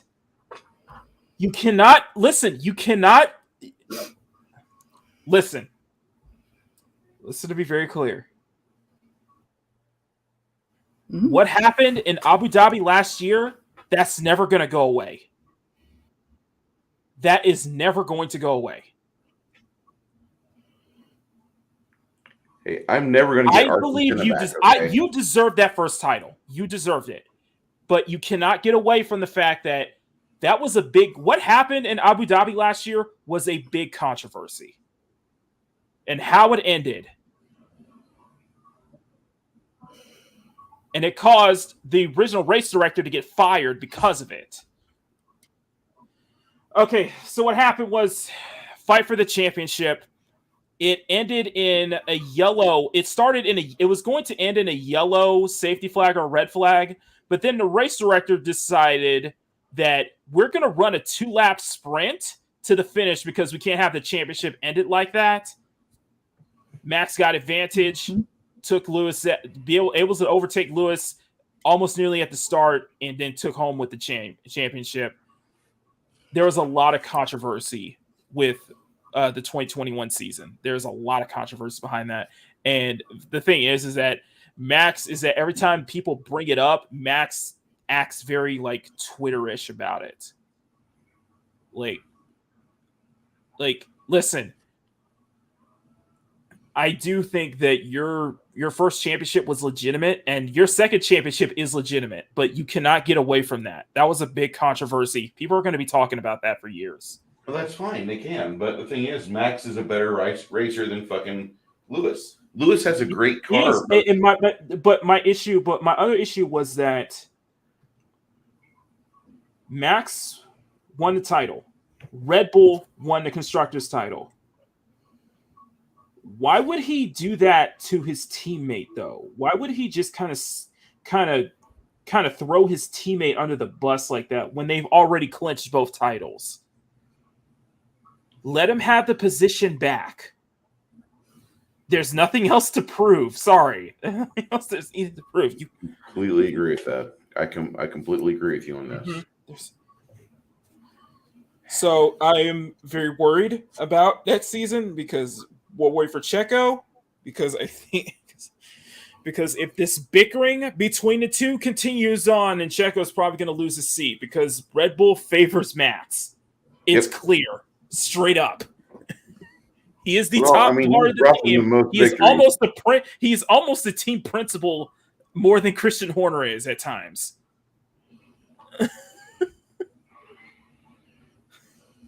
He has brought them a lot of trophies. He has. Going to say that. But,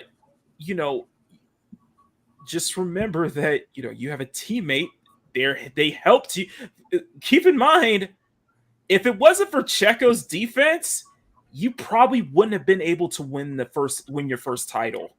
Yeah. I'm just saying, this is a team sport when you think about it. There you go. I'm just going to leave it there. I have a problem with how Max treats Checo. I do too. I do. Because Checo's like one of the nicest guys you'll ever see. One of the most most grateful people you ever see on the paddock. You hit it right there. You said grateful. And I do hope that I do see next season that Checo does that, the team decides let's let both our teammates fight for the title. Let's go for it. I want to see Ferrari fight for the title. I want to see Mercedes fight for the title. I want it to be a fucking 6-way bout. I just hate Mercedes. Okay. I can't stand Mercedes-Benz. I was very happy to see Russell get his first win finally. Russell got his first win in pole finally. I was even happier to see Kevin Magnussen get a freaking Haas got pole position in Brazil. A freaking Haas. I agree, Max. Relax. It's great to see Hamilton take the L. Hamilton's in this shit pile that I walk away from as a plumber. You see my mentions, Tim Pool, they be a loudmouth a-hole, but doesn't know when to shut up. Yeah, true. I do think that the whole,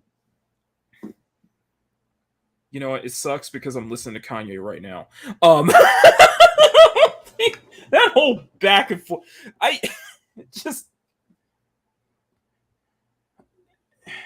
I don't blame Mads, Kanye. I'm I know praying we for don't the man talk. right Mads, now. I know we're not going to talk about this, but all I'm going to say, that has to be one of the biggest WTF moments I have seen this year. Just like, what the hell is going on right now? That's all I'm going to say. Reach through a computer and slap somebody so hard in my life. It's like, you're making AJ look good, by the way. Just think about that. I know Kanye is going through a bunch of shit, and like I don't see his current situation improving. No. And he's even blaming Chris Paul. He's even pointing the blame on Chris Paul for possibly having an affair with Kim. I don't listen. There's a thing. There is a such thing as called the Kardashian curse. It's affected a lot of guys. I'm just saying. I always thought that the Kardashian curse, if it lasts for more than 4 hours, you call a doctor. Yeah, but it's going to ruin your career. The lovely Heron of Alexandria donates $20. Thank you, Aaron. Good to see you, sweetheart. And thank you for the $20. Aaron, thank you so much. You're a sweetheart. You're an absolute sweetheart. And I wish you, if she would love to come on, I'd love to have her on. It would be an honor. Because I watch her back and forth with Culture on a lot of his streams, and she seems very engaging and very intelligent. Absolutely. Not that the rest of our chat Aaron, is not. If you would love to come on, let me know. We'd love to have you on. Full stop. But Aaron, thank you for the $20 super chat. You're truly amazing, and I appreciate you. I really appreciate you. So, Heron. Now I can play a $20 super chat. So this one, let me give you. You know what? Let me give me a nod. This one is for you, Heron. Thank you. I've been thinking a lot, yeah. I've been thinking about one thing mostly, yeah. Want you to come on over even if I'm asleep. Wake me up, in my dreams.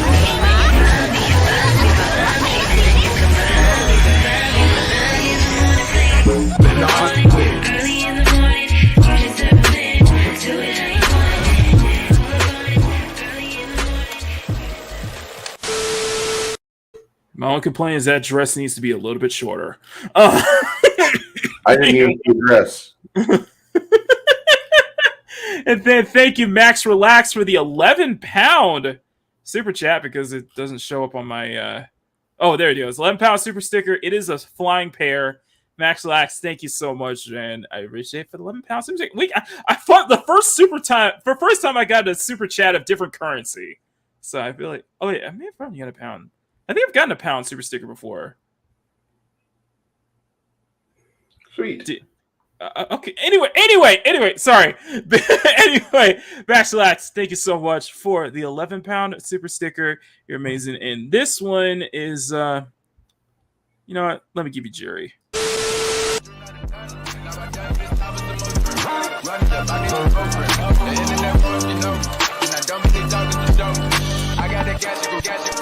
I'm running back to my bank. Still in the streets like I'm home. Instead of being promoted. She ain't really fuck with me back then. She don't really love me, she acting. I'm treating the show like the street. Put up the count on the back end. With it. Cause I can go fuck on your friend. I can fuck up with your friend. I ain't trying to pretend. I'm trying to give it Thank you. Thank you, Max Relax. And shut up, Johnny Cage. Johnny Cage. Johnny Cage. Johnny Cage said something really smart about 4 minutes ago. He did? Yeah. Where? Scroll up to the. I didn't see his comment. Oh. That's what you get for a wife. Yeah. Don't wife up hoes. You know, that's the truth, though. Well, you know, these a certain singer made a song called "These H's Ain't Loyal." So, you ain't wrong. You ain't wrong, Nick. Weirdest moment. Oh, Puck. You think you're having bad? Like, well, okay. To be fair, Golden State is like at the bottom of the Pacific Division. Like, we're tied to win-loss record right now. So I'm like, oh, come on, guys. You're not gonna be better than that. Anyway, go ahead. I appreciate that. Oh, euro, not pound. Sorry, Max. It's a euro. I thought it was a pound. It's a euro. I'm so sorry. Okay, they said it was that's boomer count number 2. It's boomer count number 2. There you go. I love this. Okay, thank you so much for being here, Heron, and thank you so much for the super chat. I really appreciate that, and hopefully we'll have you on soon enough. We need a guest. I tried to reach out to Eric O'Sullivan again, and Eric's like, hey, "Yeah, I can't do this," and it's like I can't. I got chores and stuff to do. But hang on, I think we got somebody. Hang on a second. Bandito, are you still there? I'm gonna go throw him in a little. Okay, we got one. I got one more hour, so I'll throw him. I'm gonna throw a little extra like there. Where is Bandito? I don't know 40K so well. Oh, okay, that's why. But I'd be more than happy to listen to him talk about it because I do like parts of the Games Workshop lore. I don't like all of it because they're changing it to get the 2022 audience. By the way, they don't buy anything, the 2022 audience. They just retweet and post shit on Tumblr. All right. Check your DMs, Bandito. I just sent it to you. Check your DMs. So, yeah. Kind of low on guests this season because everybody's at different places. And well, Mags said the other night to me in a chat that she liked being on here. There was no but in there. But it's time though. They're busy or they're probably that's the thing. Sunday with her is risky because she's churchy. Yep. Hey, we got her on. Hey, we got her on at least once. Okay, so can't twice. No, wait, 3 times. 3 times. 3 times. A lady. Bandito, is that you? Where is he? Bandito, your mic. You're muted. Sorry. There you go. Yeah. Hey, bud. Hey, how's it going? First time here. Yeah. Welcome to the channel unannounced. I don't know how that link got out. I'm not sure. Yeah. I'm kidding. Welcome, Bandito. You got somebody you wanted to talk to yeah. Bruce about? Yeah, I know not a lot of you guys not a lot of people are into Warhammer 40K, but I just got into it and the lore is just so fascinating.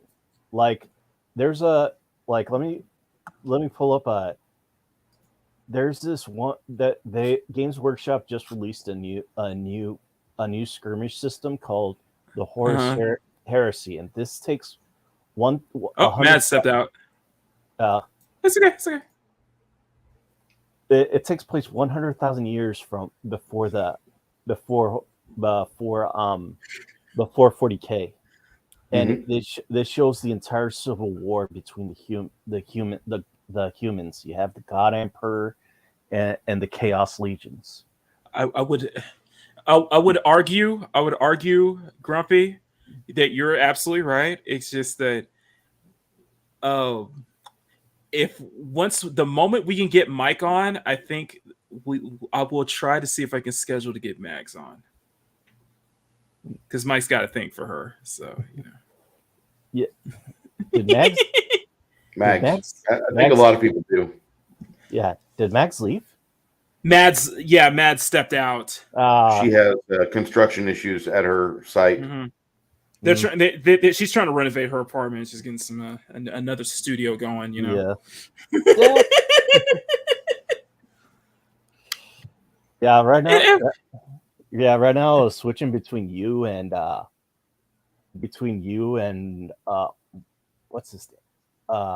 Wrestling Bios, because right now he just uploaded the Bash at the Beach 96. I see. I've been out of wrestling for he does anymore. That's not my thing anymore. he does an entire series called Reliving the War. It's like he's focusing from the moment WCW started, and they started the whole Monday Night Wars with WWE, and he'll compare each show and give whichever show did better, he'll give him the win. They'll give one of them the win. Oh, by the way, Max, Mike does want to come on. It's just things keep happening. Things do keep happening every time. So it's just like finding that perfect moment for him to get on. But we're planning to get him on soon. It's timing. Sometimes it's other situations come up at the time. So it's like, yeah, it is really is timing. So, but we will have him on, guaranteed. So anyway, continue. Sorry. All right. Oh, I sent you a video. Hang on. Let me show you a video which explains the entire Horus Heresy in a minute. In a minute? Yeah. Yeah, it's on the chat, right? Okay. It's in the private chat. Okay, I see it. Oh, it's in the private chat. Let me see. Okay. Yeah. Oh, I think I've seen that before. Yeah. See, the thing I got from Warhammer is it is a world where everyone is a piece of shit. Yes. Everyone. If shit. You have to be. In Warhammer,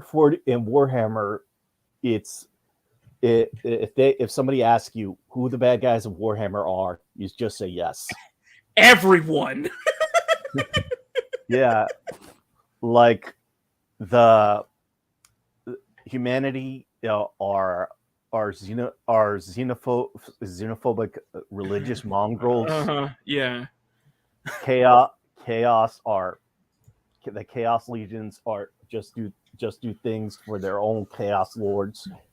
The Eldar are trying to bring back a god of death, so it can kill the god that they actually accidentally created.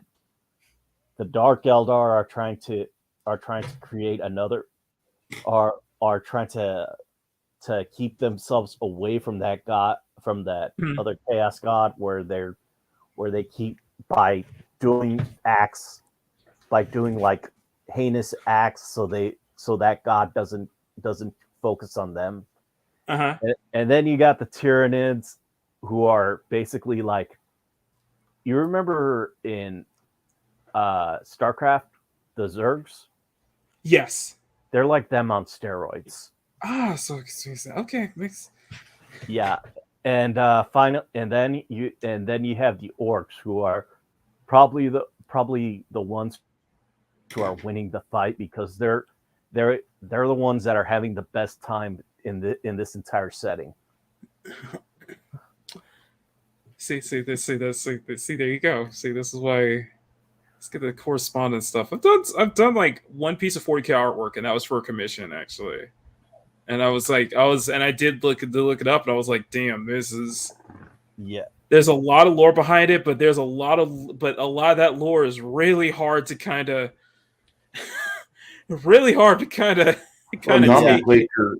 The nomenclature in a lot of it's really depressing. I'm sorry. Yeah. It's really depressing.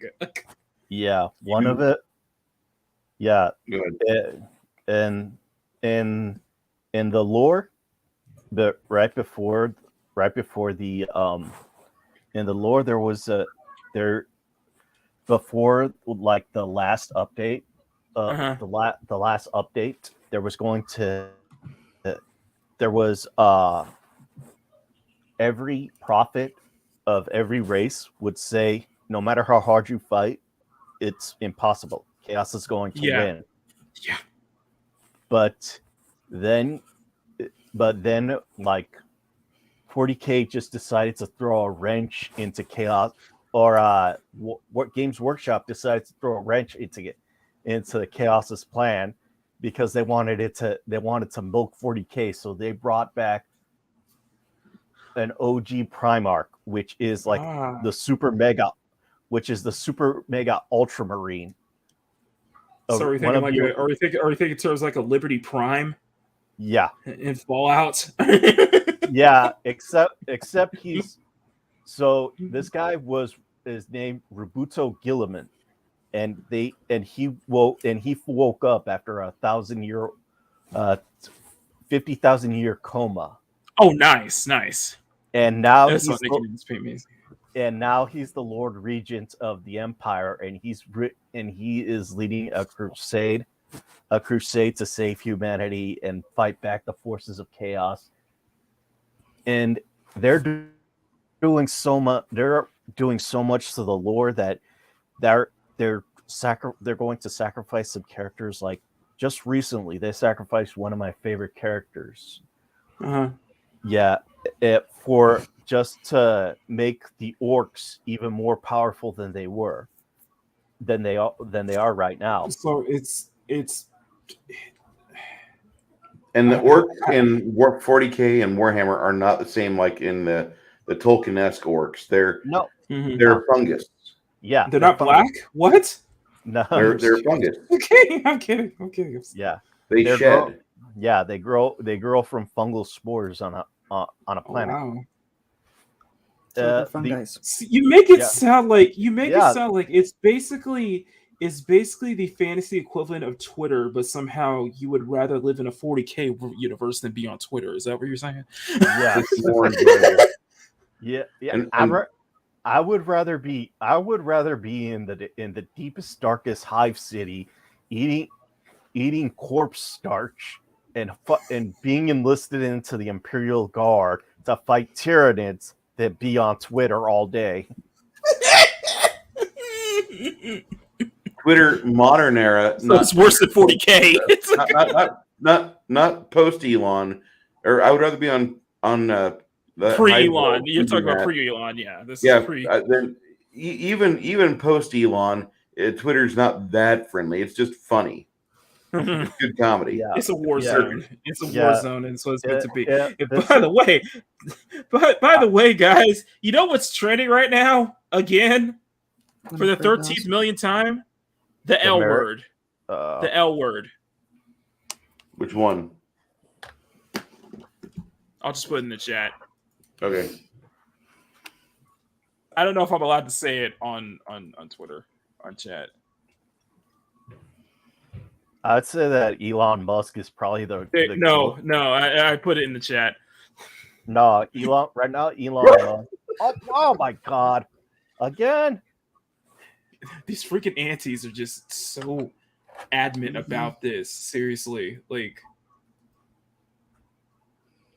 I just see the freaking shit every time I'm clicking on Twitter right now, and it's just gone. It doesn't even come up. It's like it's something. It's an invalid search query. It's funny. The Twitter Primarchs are like trying to suppress the word lolly. Well, we'll find out if we can say it or not. Yeah. Sorry, I'm not sure if I could say that just because I'm. Yeah. I guess this is where we suggest you check your monetization status. Yeah. Let me just double check there. Okay, let me see here. If you don't enable it. We're good. We're good. Okay. Yeah. I just don't like. It's just I hate. It's just I see that topic bring up every week, and some other auntie, and that's why I call them aunties. A bunch of aunties lose their mind over something else over it, and it's just like absolute hilarity. It's like there was a okay. So we brought up the video. So you brought up the Genshin. So I brought up the whole thing Genshin winning the Player's Choice Award, right? Yeah. There was an epic troll of somebody on Twitter brought up that they brought up the statistics that I guess the heroes that get, because Genshin's a gacha game, the heroes are the characters that get the most amount of revenue are the L word killer characters, and that caused a meltdown. That's actually true. Son, it's funny.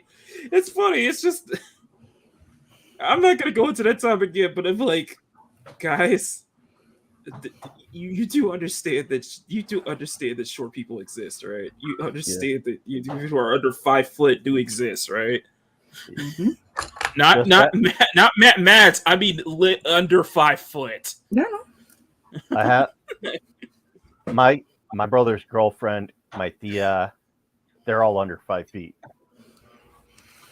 It's creepy as it happens. That's funny because like that's the standard over here in San Antonio.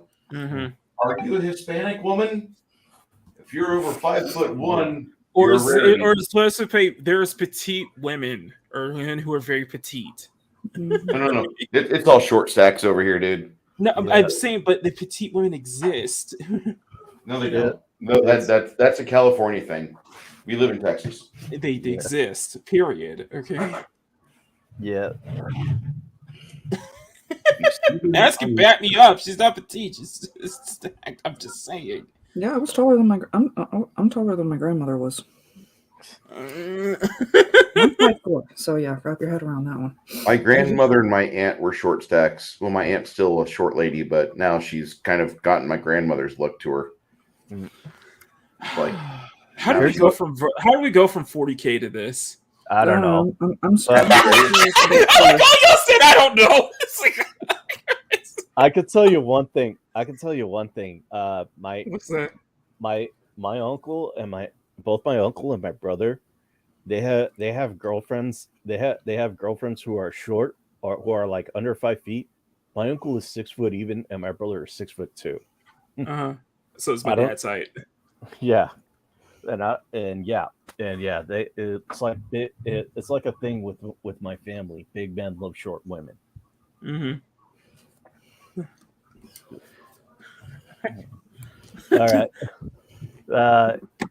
All right. So I know Bowsette is just a lot of the players that get like the most like banners and such are those kind of characters. Those get the attention. So yeah. I actually saw someone stream the Game Awards, and their banner was let's see Elden Ring not win Game of the Year. The guy was so upset that he walked off his stream. I wish I liked Elden Ring. I wish I did. It's a good game if you're into how's your relation with From Software titles though, Bruce? I don't play them because I think they're okay, but I think if all they have to do is just throw difficulty my way, but their story kind of stinks and their environmental storytelling is kind of meh, I think I can pass. And I've watched a lot of Dark Souls 3 thanks to Culture, and I'm not a big fan of what I've seen. I've watched Steven play a few of them, and I don't get into it. Did you see the trailer for that they teased the next Armored Core? Yeah. No, I didn't. Yeah. It looks sick. Armored Core, like mech combat? Yeah. Yeah. Okay. Yeah, that's from Software, yeah. Yeah, they stopped doing mech combat in lieu of Souls-like games because they saw the money on the wall with that. Yeah, exactly. And it's just like the thing I do like is like with Armored Core is like it's Armored Core even still Battalion is like this is how mechs are actually piloted. Not like in most anime that you see. No, they're big, they're heavy. First round, okay. And that's kind of funny because I really like the new Gundam game that's out. I know, right? I'm a big fan, but I also play first person shooters like crazy. So go figure. But I'm just saying, mechs are realistically mechs are big and heavy to pilot. Yeah. I mean, granted. I mean, it'd be cool if we just kind of. Granted, it would be interesting. It would be absolutely surreal if that's how warfare ended up being. Is this we just go battle via Gundams? But you know. Well, if that's how it's going to be, who's the actor that played Finn? Oh, John Boyega. Yeah. We had Boyega. Pacific Rim, and that didn't work. How did that turn out? Hey! There is a decent TV series on Netflix about Pacific Rim. Okay. And the second movie, I didn't really find it to be that troublesome. It's not that great of a movie, but it's not that bad. Yeah. One of the things that I think they screwed up was the soundtrack. I mean, that entire orchestral soundtrack was so legendary to me in the first one, yet they only played it during one part. Mm-hmm. I think they dropped the ball on that one. Okay. There's a lot of places they could have made it better. It's like the Green Lantern film for me. Okay. Guilty pleasure tier. See, now I'm looking up how would Gundams look like under like U.S. military. I don't want to see that because they just revealed the brand new Black Hawk replacement. Or they're going to replace 2,000 Black Hawk helicopters. And Angry Cops, one of the streamers I watch, he's just fucking hilarious and phenomenal, I think. He does a very good job of showing why the Black Hawk succeeds. And the new replacement for 2,000 of these Black Hawks is going to be made by the same people that made the Osprey, which the Osprey is a neat idea. But a lot of Marines have died riding on the Osprey because the majority of crashes can be attributed to getting dirt, dust, and grime and sand particles within the engine intake, and it goes down. The majority of our wars for the past 30 years take place over sandy environments. This is not a good idea. True. That's true. You know, and this is the same military that put together littoral combat ships, and these are a neat idea on paper. They're kind of like the old 1970s, 1980s popular mechanics hydrofoils, but these littoral combat ships have weld point issues, and so many of them are limited at seaborne use to 7 knots or less to traverse the oceans. That's slower. That's slower than what the MCM mine countermeasure class of ships that I rode on in the 90s that was made of fiberglass and wood. You know, I'm gonna have to. You know, I feel like I have to do a stream of just like us gushing over like statues. There's actually because I'm looking at statues right now. It's okay. There's actually a new like a new race in Warhammer which is inspired by anime. Like I could show you some of their. They keep calling them. It looks so much like anime. They could call some of the Warhammer communities will call people who like them weebs. I could here. Let me show you. Right in his life, yeah. Right, Shogun his life. I need more Armored Core and Tenchu from Dark Side. Let me show Mecha from one of them. Yeah. You know, Pacific, shut up, Stunning. I was playing King's Field back on PlayStation 1. By the way, I want to address about it. By the way, I really like the first Pacific Rim. Yes, they can say this. It's supposed to be a live action Evangelion, but still, I like the first Pacific Rim. It was just a bit too dark. I mean, visually, it was just a bit too dark. You couldn't see how much. It is, but they actually did the color right because Macross. Macross is another good one. Yeah, Macross. Yeah. Damn it. Go ahead. I think the color correction in Pacific Rim is fantastic. Mm-hmm. About the same time that movie came out was when we were watching Civil War for the MCU. Mm-hmm. And Civil War is nothing but grays, and then you have that one bit of red between Ant-Man and Iron Man. There's a little bit of red on screen, but the rest of it's all gray. It looks like it's filmed in a parking lot. It sucks like ass. But then you watch Pacific Rim, and it's all neons and oranges and blues. It looks like a Star Wars poster or an X-Men poster. It's really got that neon vibe. It got a good vibe going to it. Yeah. I put up a image of one of the Tau mechs. See, I like that we're going into the mech. We're going into mech talk right now. Yeah, that's awesome. That's awesome. This is a Tau battle. That's a Tau battle suit I just sent you, and it's based. They based it a lot off the similar. I don't think it will be Max Relax. It's just like I said last week. I see the sequel as basically the first film, just with 50% more wet pussy. Yeah, I don't think. Don't let my Reddit searches fool you. I might skip this one. It's a joke. It's you guys know what I'm talking about. Blue cat people underwater.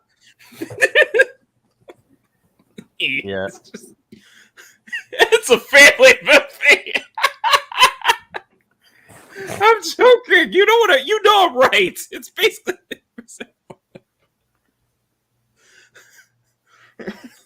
All right. I like how everybody's just like stunned right now. It's like, yeah. This is what... Oh so my God. That was the Eldar mech, or that was the Tau mech. The Eldars look more like stony, and the Eldar are like the space elves. They are the space elves. Yeah. And right there, right here on private chat is the Eldar mech.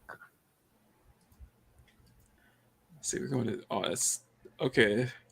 Okay, that's a cool pic. Just blasting the head off of another mech. I like that. Just, yeah.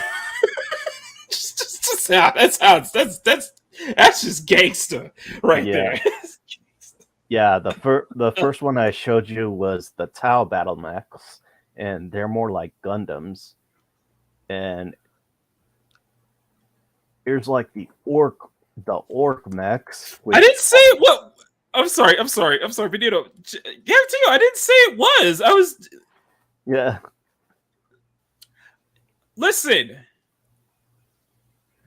Guarantee I didn't say it was. I wasn't. I was joking.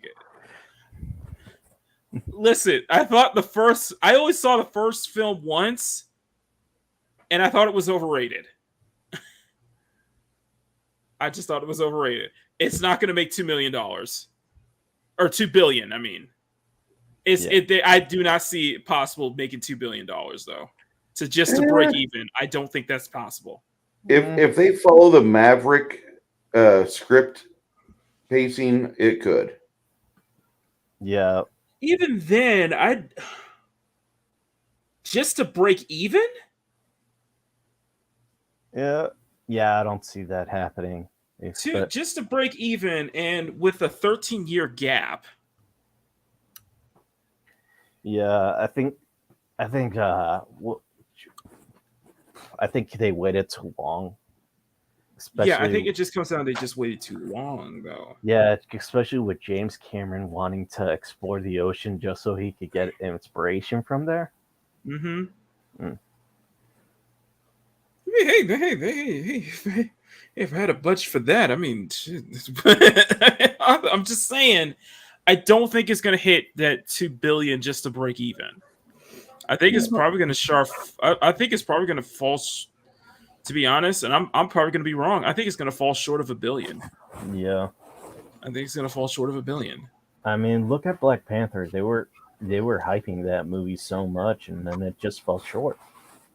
Yeah. I mean, and I think Black Adam did. We're talking about Wakanda Forever, not the first one. The first one, first one already hit. First one hit its mark, and even then some. Yeah, but Wakanda Forever. Yeah, well, I think a lot of people were upset with wanted at least Chadwick or at least something, at least something. But what I think about right now is that when you said earlier how with Marvel movie the MCU was leading up to the Infinity Gauntlet, I think Kevin Feige is like leading this to an all-female Avengers, because I don't know if you've heard. I don't know if you heard. No, I don't think so. What I think it's leading to is just. I talked about this before, but I think what it's leading into is the whole all new, all different Marvel. It's that 2017 all new, all different Marvel. Yeah. Then that didn't do so good in the comic. It's just and significant drops in quality in terms of just production, storytelling, everything. Yeah, and I don't know if you heard the rumors of why the director for Blade left. I assume it was vision. I assume it was differences in how they wanted to approach it forward. Yeah, he wanted to basically someone's. This is all a rumor, so take it with a grain of salt. I understand, Jay. I'm just saying. I have no interest in just because I just thought the first film was overhyped. I just thought the first one was overhyped and just overrated. That's just how I saw it. So no offense, just anyway, go ahead. Sorry. Yeah. Okay.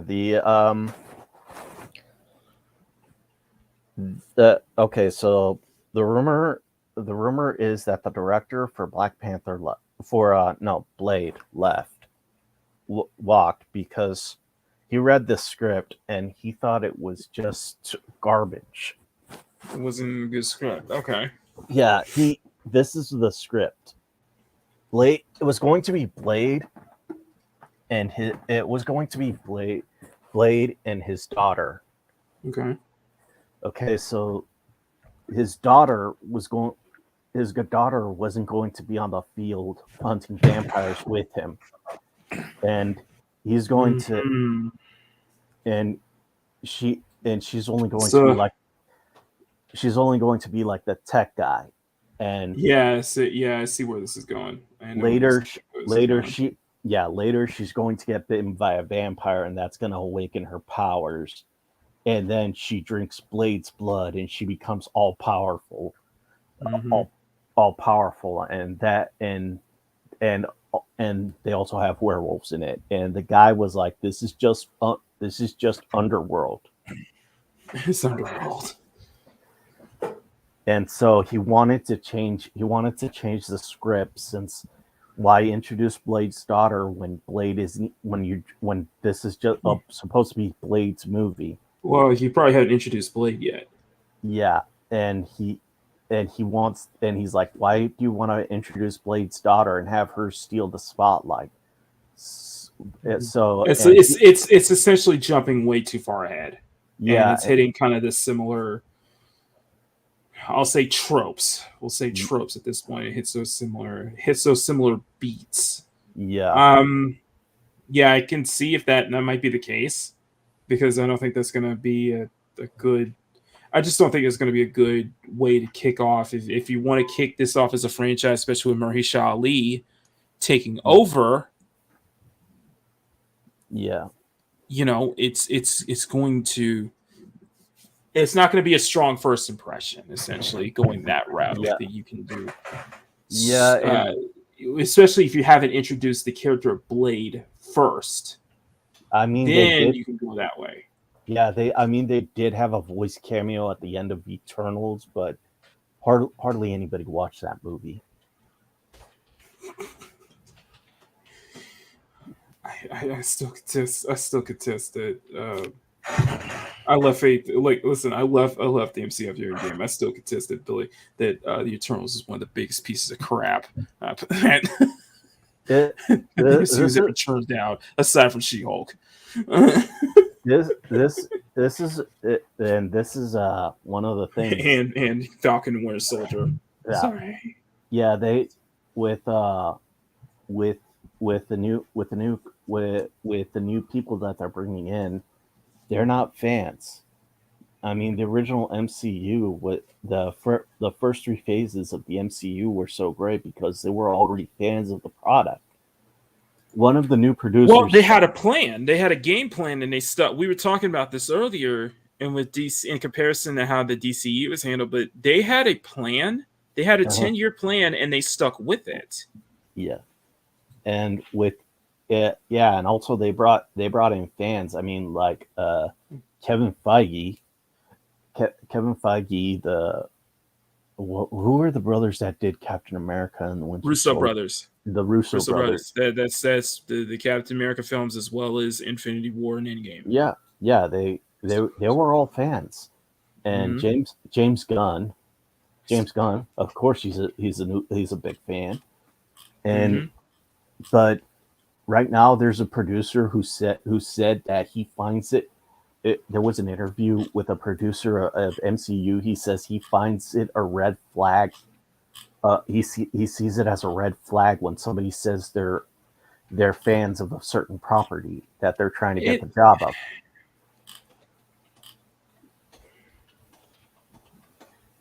It can be in some ways, it can be a double-edged sword. You can see it as a double-edged sword. But you got to have at least some. You got to have at least some people who know the property well enough to be able to turn it on its side, to do something completely different and still make it work. Yeah, you know what I mean. Yeah, you can turn it. We're not acceptable to seeing new things or new takes or new approaches to existing properties, but it's how it's handled. Yeah, the problem is how it's handled. Yeah. If you can get somebody who's talented enough, somebody who knows the material so well that they could turn it on it, they know how to turn it on inside and do something completely different out of the norm and still make it work and still make it faithful to the original. That's what they're looking for. That's what I think this is what they need if they want to try a different take. Because I wouldn't like. Here's why I say it's a double-edged sword, because we want it to be faithful, yes, but I wouldn't want anything to just be a straight-up shot-for-shot remake. You know what I mean? Because that's why I hate it's one of the very reasons why I hate Disney's live action. Yes. I refuse to watch any of Disney's live action because for that one thing, it's just a shot-for-shot remake. Either it's a shot-for-shot remake or they do a lot of changes to that property and it's all done to just make a quick buck. Well, I got to ask you on that, Mock, I got to ask you if you saw the Scarlett Johansson movie that was released, Ghost in the Shell. I've seen bits and pieces of it. I know the controversy behind it, and it is actually very faithful. I went to see that movie in the theaters when it was released, and I actually enjoyed it quite a bit. Yeah. It's not a shot-for-shot release of the... No, it's not shot-for-shot, but it's still faithful. But it's genuinely faithful. It did a good job with being what it was. And I didn't see the controversy because ScarJo was playing an android.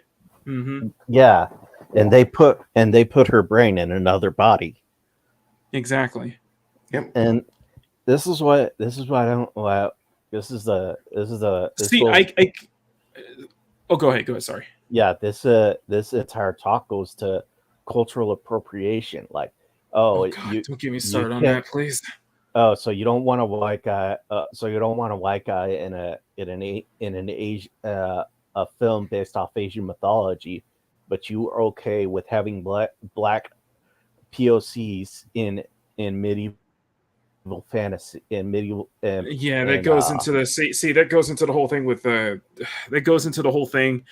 recent Bowsette knows what I'm talking about. The debacle with Final Fantasy 16. Yeah, because they're gonna take a big attention of like European medieval mythology and such like that, and that caused an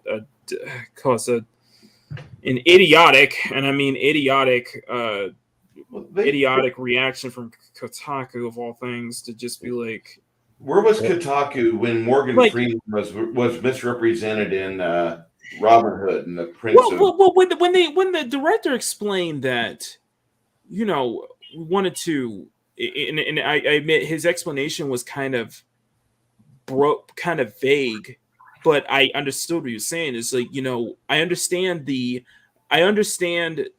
basically the factor of, hey, we don't want to make these changes. Hey, these changes, we don't want to change the original vision.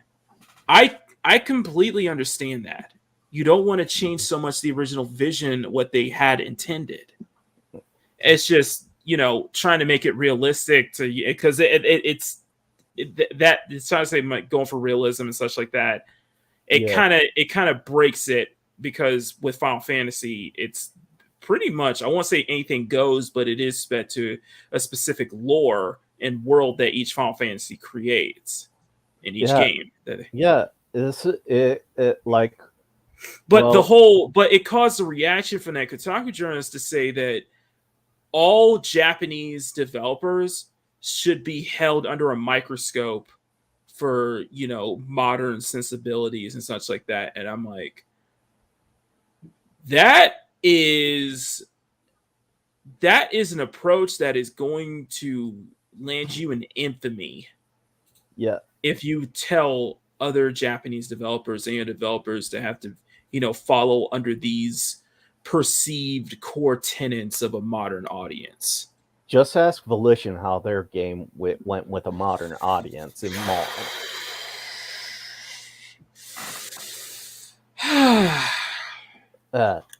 Sorry, Makini. The thing is with Saints Row was, it wasn't the W angle that I had a problem with. It was the whole going for the Zoomer Gen Z TikTok generation approach with very unlikable, badly written characters as your protagonist. Let's break that down. Just you got okay, Matt? Yeah, I'm okay.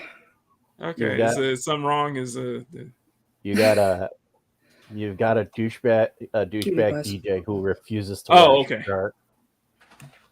It's just I did the last sketch diary video I did was about the whole creating a modern audience, and it's the whole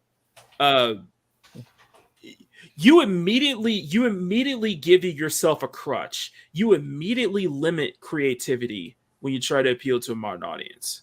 You immediately do that. We went over this a couple of times on previous episodes this season. Is that when you go into when you try to appeal to a modern audience, and Melly Mac really went to extensive detail about this. You're really limiting your creativity, and you're giving whatever you're creating already a short shelf life, because it's not going to be timeless. It's not going to be. Go for timeless. Go for something that is going to make it feel timeless. It's not going to make it feel dated within months. In Saints Row cases, dated within possibly weeks. Go for timeless. Try to get something that feels timeless. Something that is going to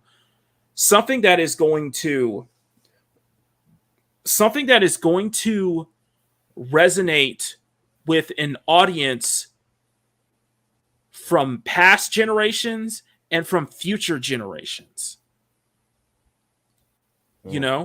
And also under something to think about is, and I said this in the video, the whole thing with the modern audience is that it's what their perception of a modern audience is. When you realize it, modern audiences include everybody, young and old, from all walks of life.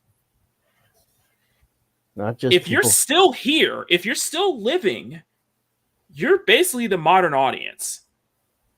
Yeah, it's not just people from the Northwest. Mm-hmm. What they want is a specific audience from the specific, what they perceive the current Gen Z audience or the current Zoomer millennial audience. Mm-hmm. It's trying to say that without blatantly saying it's for like people on TikTok or the popular things on TikTok or Twitter, or what is everybody talking about in culture.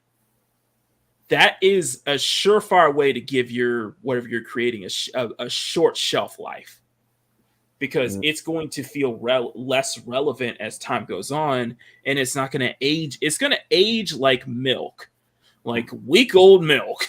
Like, I mean, it's not going to age like fine wine. Yeah, Kingdom Come came out like 5 years ago, 6 years ago, and I'm still playing that game. Mm-hmm. Kingdom Come Deliverance, yeah. Yeah, and then and I remember when that game first came out, they were Kotaku, there they are again, talked about how there was how there were no people of color in a historically accurate game.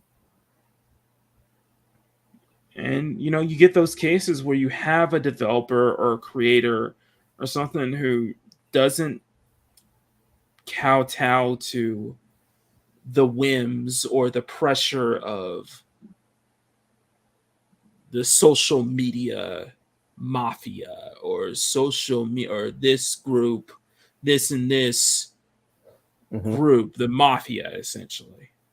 They don't bow down to pressure, and they stand firm with what they're creating. And for what I see, a good amount, those properties end up doing well if they stand their ground. They end up doing well. Yeah. So I think that's something that people will definitely. I do think that's something that people tend to really gravitate is people who do. I think people do want to see people who stand their ground and not cave into pressure.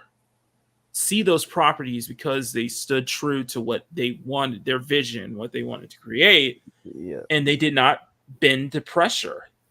Yeah, I'm surprised some Japanese developers bended to the pressure.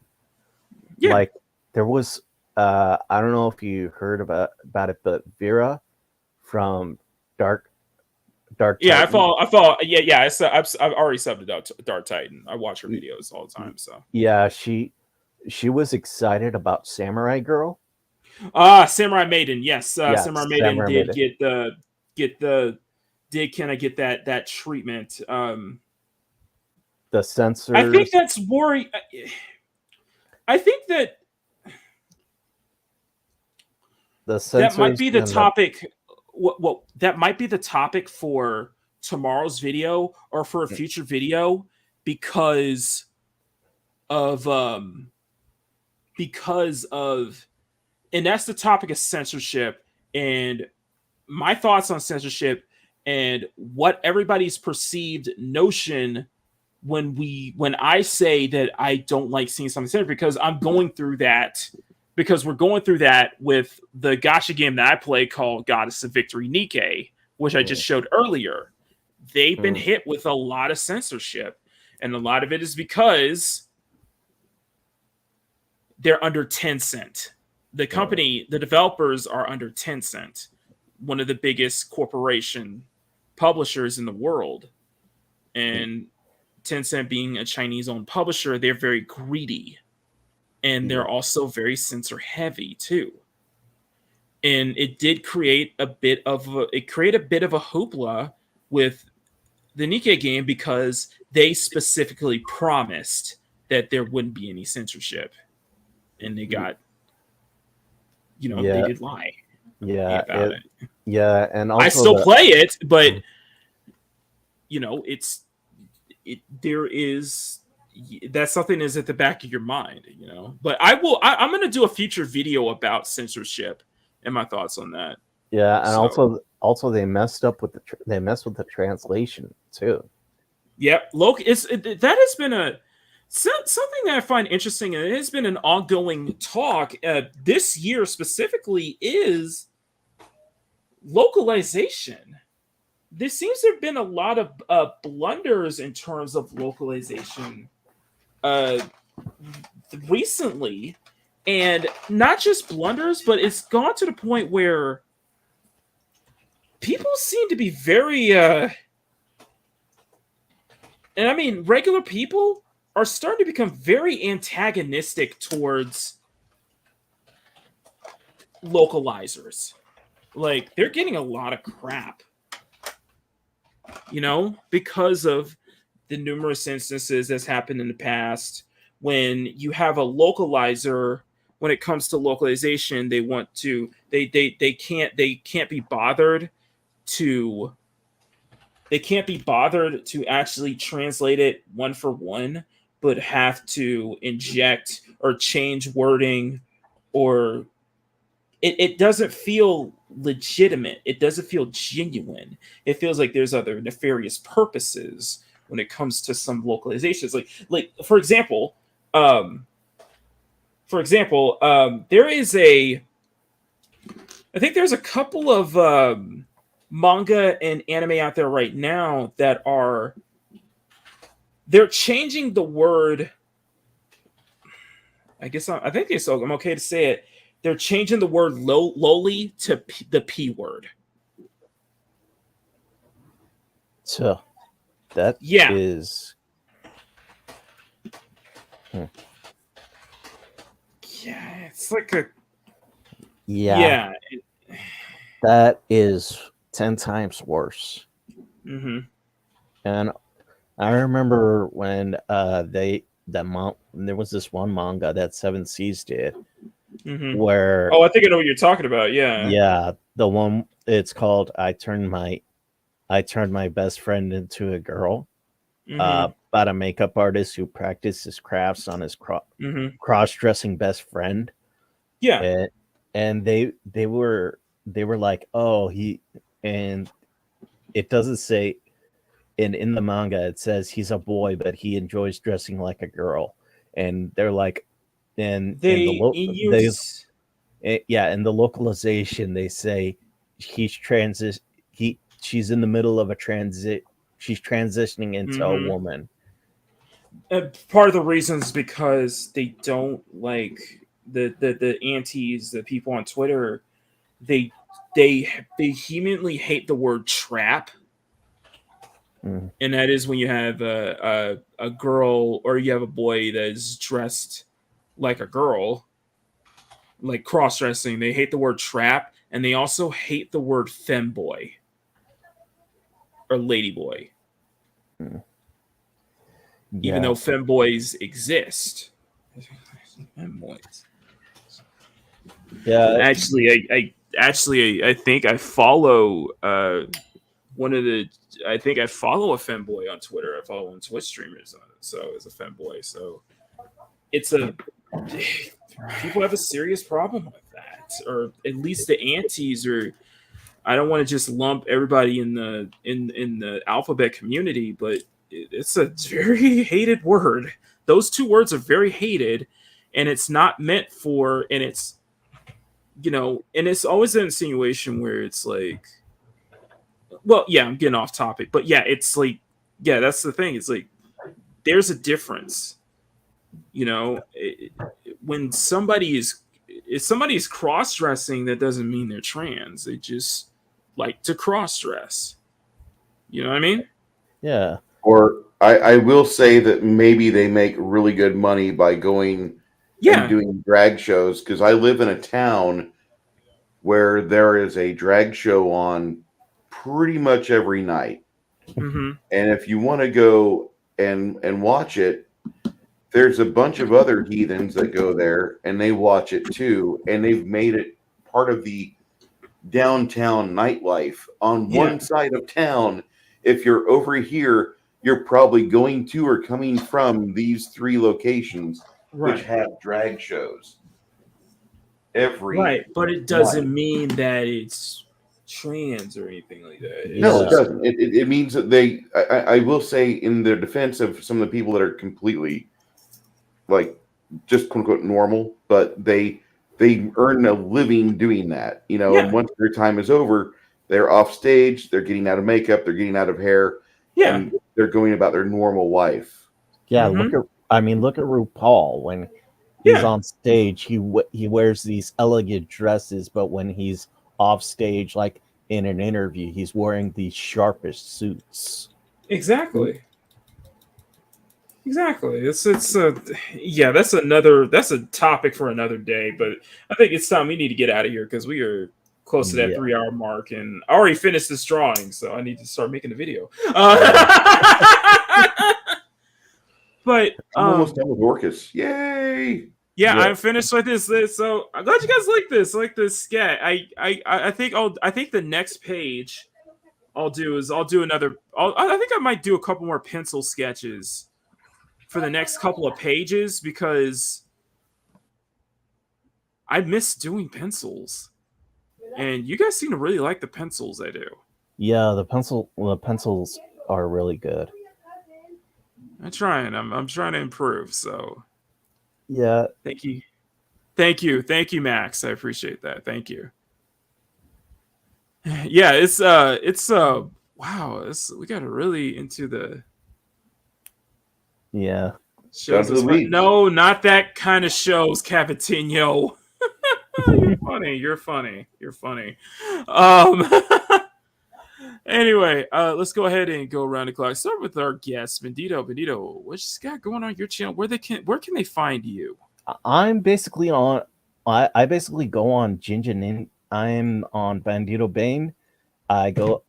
You can find me on Twitter. You can get me on email at BombermanEFX. I'm a well-rounded nerd, kind of like MMA. Instead of a well-rounded fighter, I'm a well-rounded nerd. Nice. I love everything from fantasy to video games to comic books to sci-fi, and anything nerd culture I'm in. So if you guys want to talk nerd, I'm always open. And if you guys want to, I'm writing a comic book right now. If you guys want to help, hit me up on my DMs. Hit me up on my DM or email me. Oh, all right, Bandito. Yep. Did you see the group chat? Grant fell asleep on the keyboard, so he couldn't make it to Ginger stream this morning. Is that Mr. Grant Gregory? Yeah, Mr. Grant Gregory. Yes, he hangs out with Ginger and the rest of the group. So he's a great guy. He is. Yeah. Thank you. Stop here, Bandito. Next up is the Mamabear, the Winter Bear. Oh my god! Look at that. Very you lovely. saw you. Is it because of the Emma thing I showed you earlier? No, actually. Okay. I've been going through Pinterest a lot lately, well, daily basis, and just been looking at a lot of retro dresses and all of that. Oh, that's very classy. Because I love that retro look. So, and I do want to work on my my fabric folds and all of that. Oh, and Bowsette says that's pretty. It's very classy. Very classy. Very baby, it's cold outside. Yeah, that's what I was thinking. Singing in the rain, or like my Tia is very really Audrey Hepburn. Musicals. I guess you could say very Audrey Hepburn. Mm-hmm. Yeah. I like that. What you got? What do you got for us this week, though? So get your. This week on Saturday morning cartoon art will be a anyone who followed the ongoing vote and poll this week will have seen a barrage of Beyblade pictures, largely by one of my loyal followers, TJ. So this week I will be drawing something Beyblade. Okay. All right, nice. All right, Bruce, who has made his grand return after a weekend in bed. Yeah, you can't keep a warrior like Bruce down. I just am getting older than I want to be, and I just shoveled too much that week. I'll be I'll be doing a couple streams here this week. Tomorrow night I'm going to be with Janet from Another Planet on my channel. We will be reviewing the 76 classic Logan's Run. Ooh, love that movie. Yeah, we're getting into some older material here, and I love it. We're going to be doing that on Thursday night. My friend Connell, the Cigar DM, will be finishing up his 5e D&D game that he's hosting for us on my channel, and then that'll be pretty much it for me this week. I'll be doing some small videos for Dungeons and Delvers. A friend has written a game based in like 4th edition mathematics for Dungeons and Dragons, and he has a different style of writing the game. His art style, I've actually fallen in love with the way he does it. He has some very simple lines he uses. It's not like Makini's. Makini is detailed. He's very great on his shading. He does an amazing job with his work. David Giles' artwork is a little bit different. His wife Melissa and him are creating a game that they can create adventures in a world where they have their characters and their narratives. And their daughter is adding to that, which I'm really happy that they're teaching Gen Z or whatever comes after Gen Z what to do and how to play. And I'll be releasing a couple videos on that this week as well. Thank you, sir.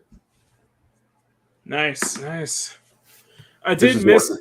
This is Orcus, by the way. I don't know if some of you. How many old school D&D people we have in the chat? I'm gonna have to go now. Okay. Thank you, Meadow, so much. Thank you so much for being here, my friend.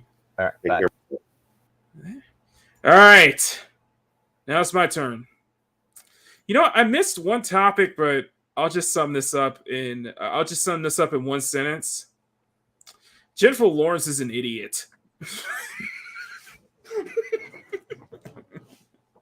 That's all I need to say. And you are not the first female action movie star, nor even the last. Did you see the video where Sigourney Weaver thanked Jennifer Lawrence for everything she's done? I'm going to pretend I didn't see that video. I don't have to pretend. Exactly. Anyway. No, legit, I have not seen it. I have not been following it. Yeah. All I'm just going to say is Jennifer Lawrence is an idiot. The end. Period.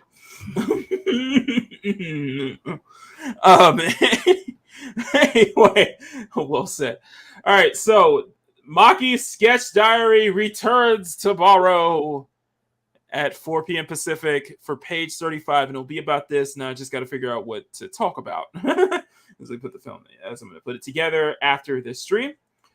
For my channel members, you guys should all get your batches in from November, and I will start on December this week. Hopefully I'll have a poll up by Tuesday or Wednesday or so this week, so stay tuned for that.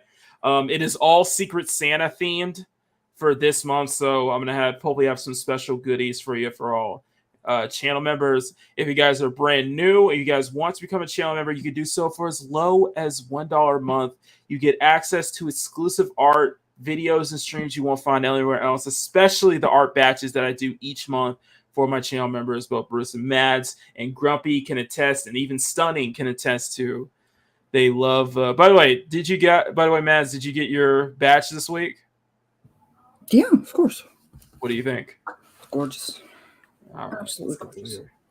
You never disappoint, dude. You really I'm sorry, I know. Here's my disclaimer. I had to put a disclaimer in the group chat. The deadline for this one is December 31st. If you join or rejoin after December 31st, you're not getting this month's batch. That's going to be the rule set. You have to join or rejoin before the deadline, so to get a part of this month's batch. So there, that's I know it's probably explains why I got the one person who didn't like it. I don't know. Anyway, I got a lot of work to do. I will see you guys on Twitch tonight for Ridge Racer 7. It's been a lot. Thank you guys so much. Thank you guys so much for supporting my Twitch. We're at 170. We're closer to 200 followers there. We're working as we go along. And plus, I forgot to mention, Bruce, backstage, my PC is running like an absolute dream right now. And that is because I changed the damn RAM. What happened? Were you using the wrong RAM? No. It's just some of my applications start stuttering big time. Only because I only have 8 gigs. So I got myself 32 gigs, and yeah. I've been a fan of 32 gigs since 2015. I got to upgrade. I got to get up to 64. Plus, it's easy for me to just insert in and take the chips out. So I got two 16 gig RAMs I'm staring at in my PC right now. Plus, I need to go in and probably dust that off every couple weeks too to make sure it runs smooth. But yeah, my PC has been running super fast. All my applications since, and I've been able to run my applications able to run multiple applications at once. So dude, you'll be able to do everything you want with 32 gigs right now. Mm-hmm. Next thing you know, I'll be able to upgrade it. I'll learn how to upgrade a graphics card. That's not hard. I'm slowly becoming a tech wizard. I'm slowly going to become a tech wizard, I assume.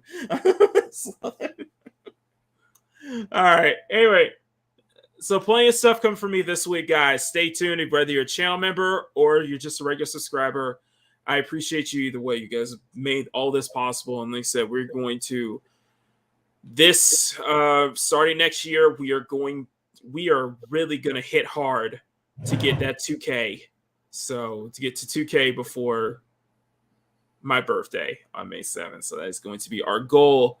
Maki 2K. We're going to go for it in 2023. And I know we still got a couple more weeks of December left. So we're going to finish strong on a high note. So that is it from all of us. Thank y'all, everybody, for being here. Thank you to other people who are still watching. If you guys can, please share the stream out. Hit that subscribe button if you want to support me further. Become a channel member for as low as $1 a month. You get some amazing goodies each month that you will not be disappointed.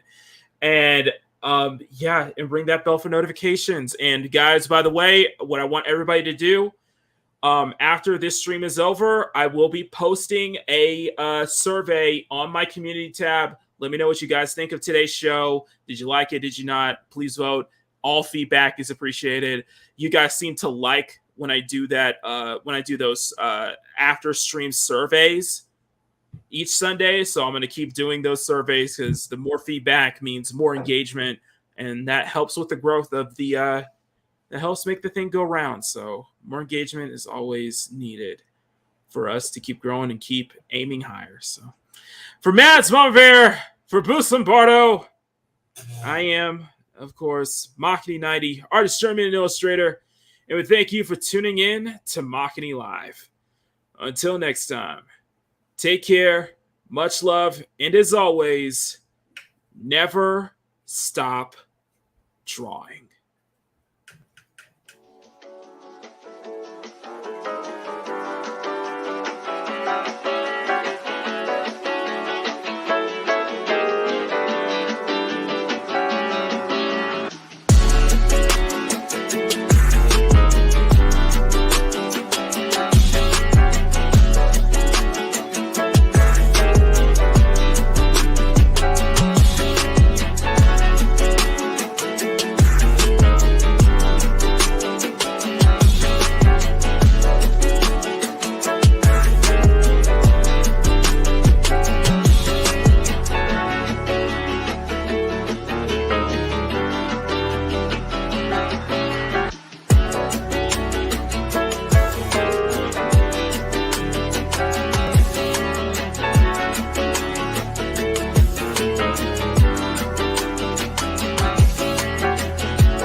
Makini Live is a Makini Draws production. Makini 90, Mads Mamabear, and Bruce Lombardo will return next week at the same time.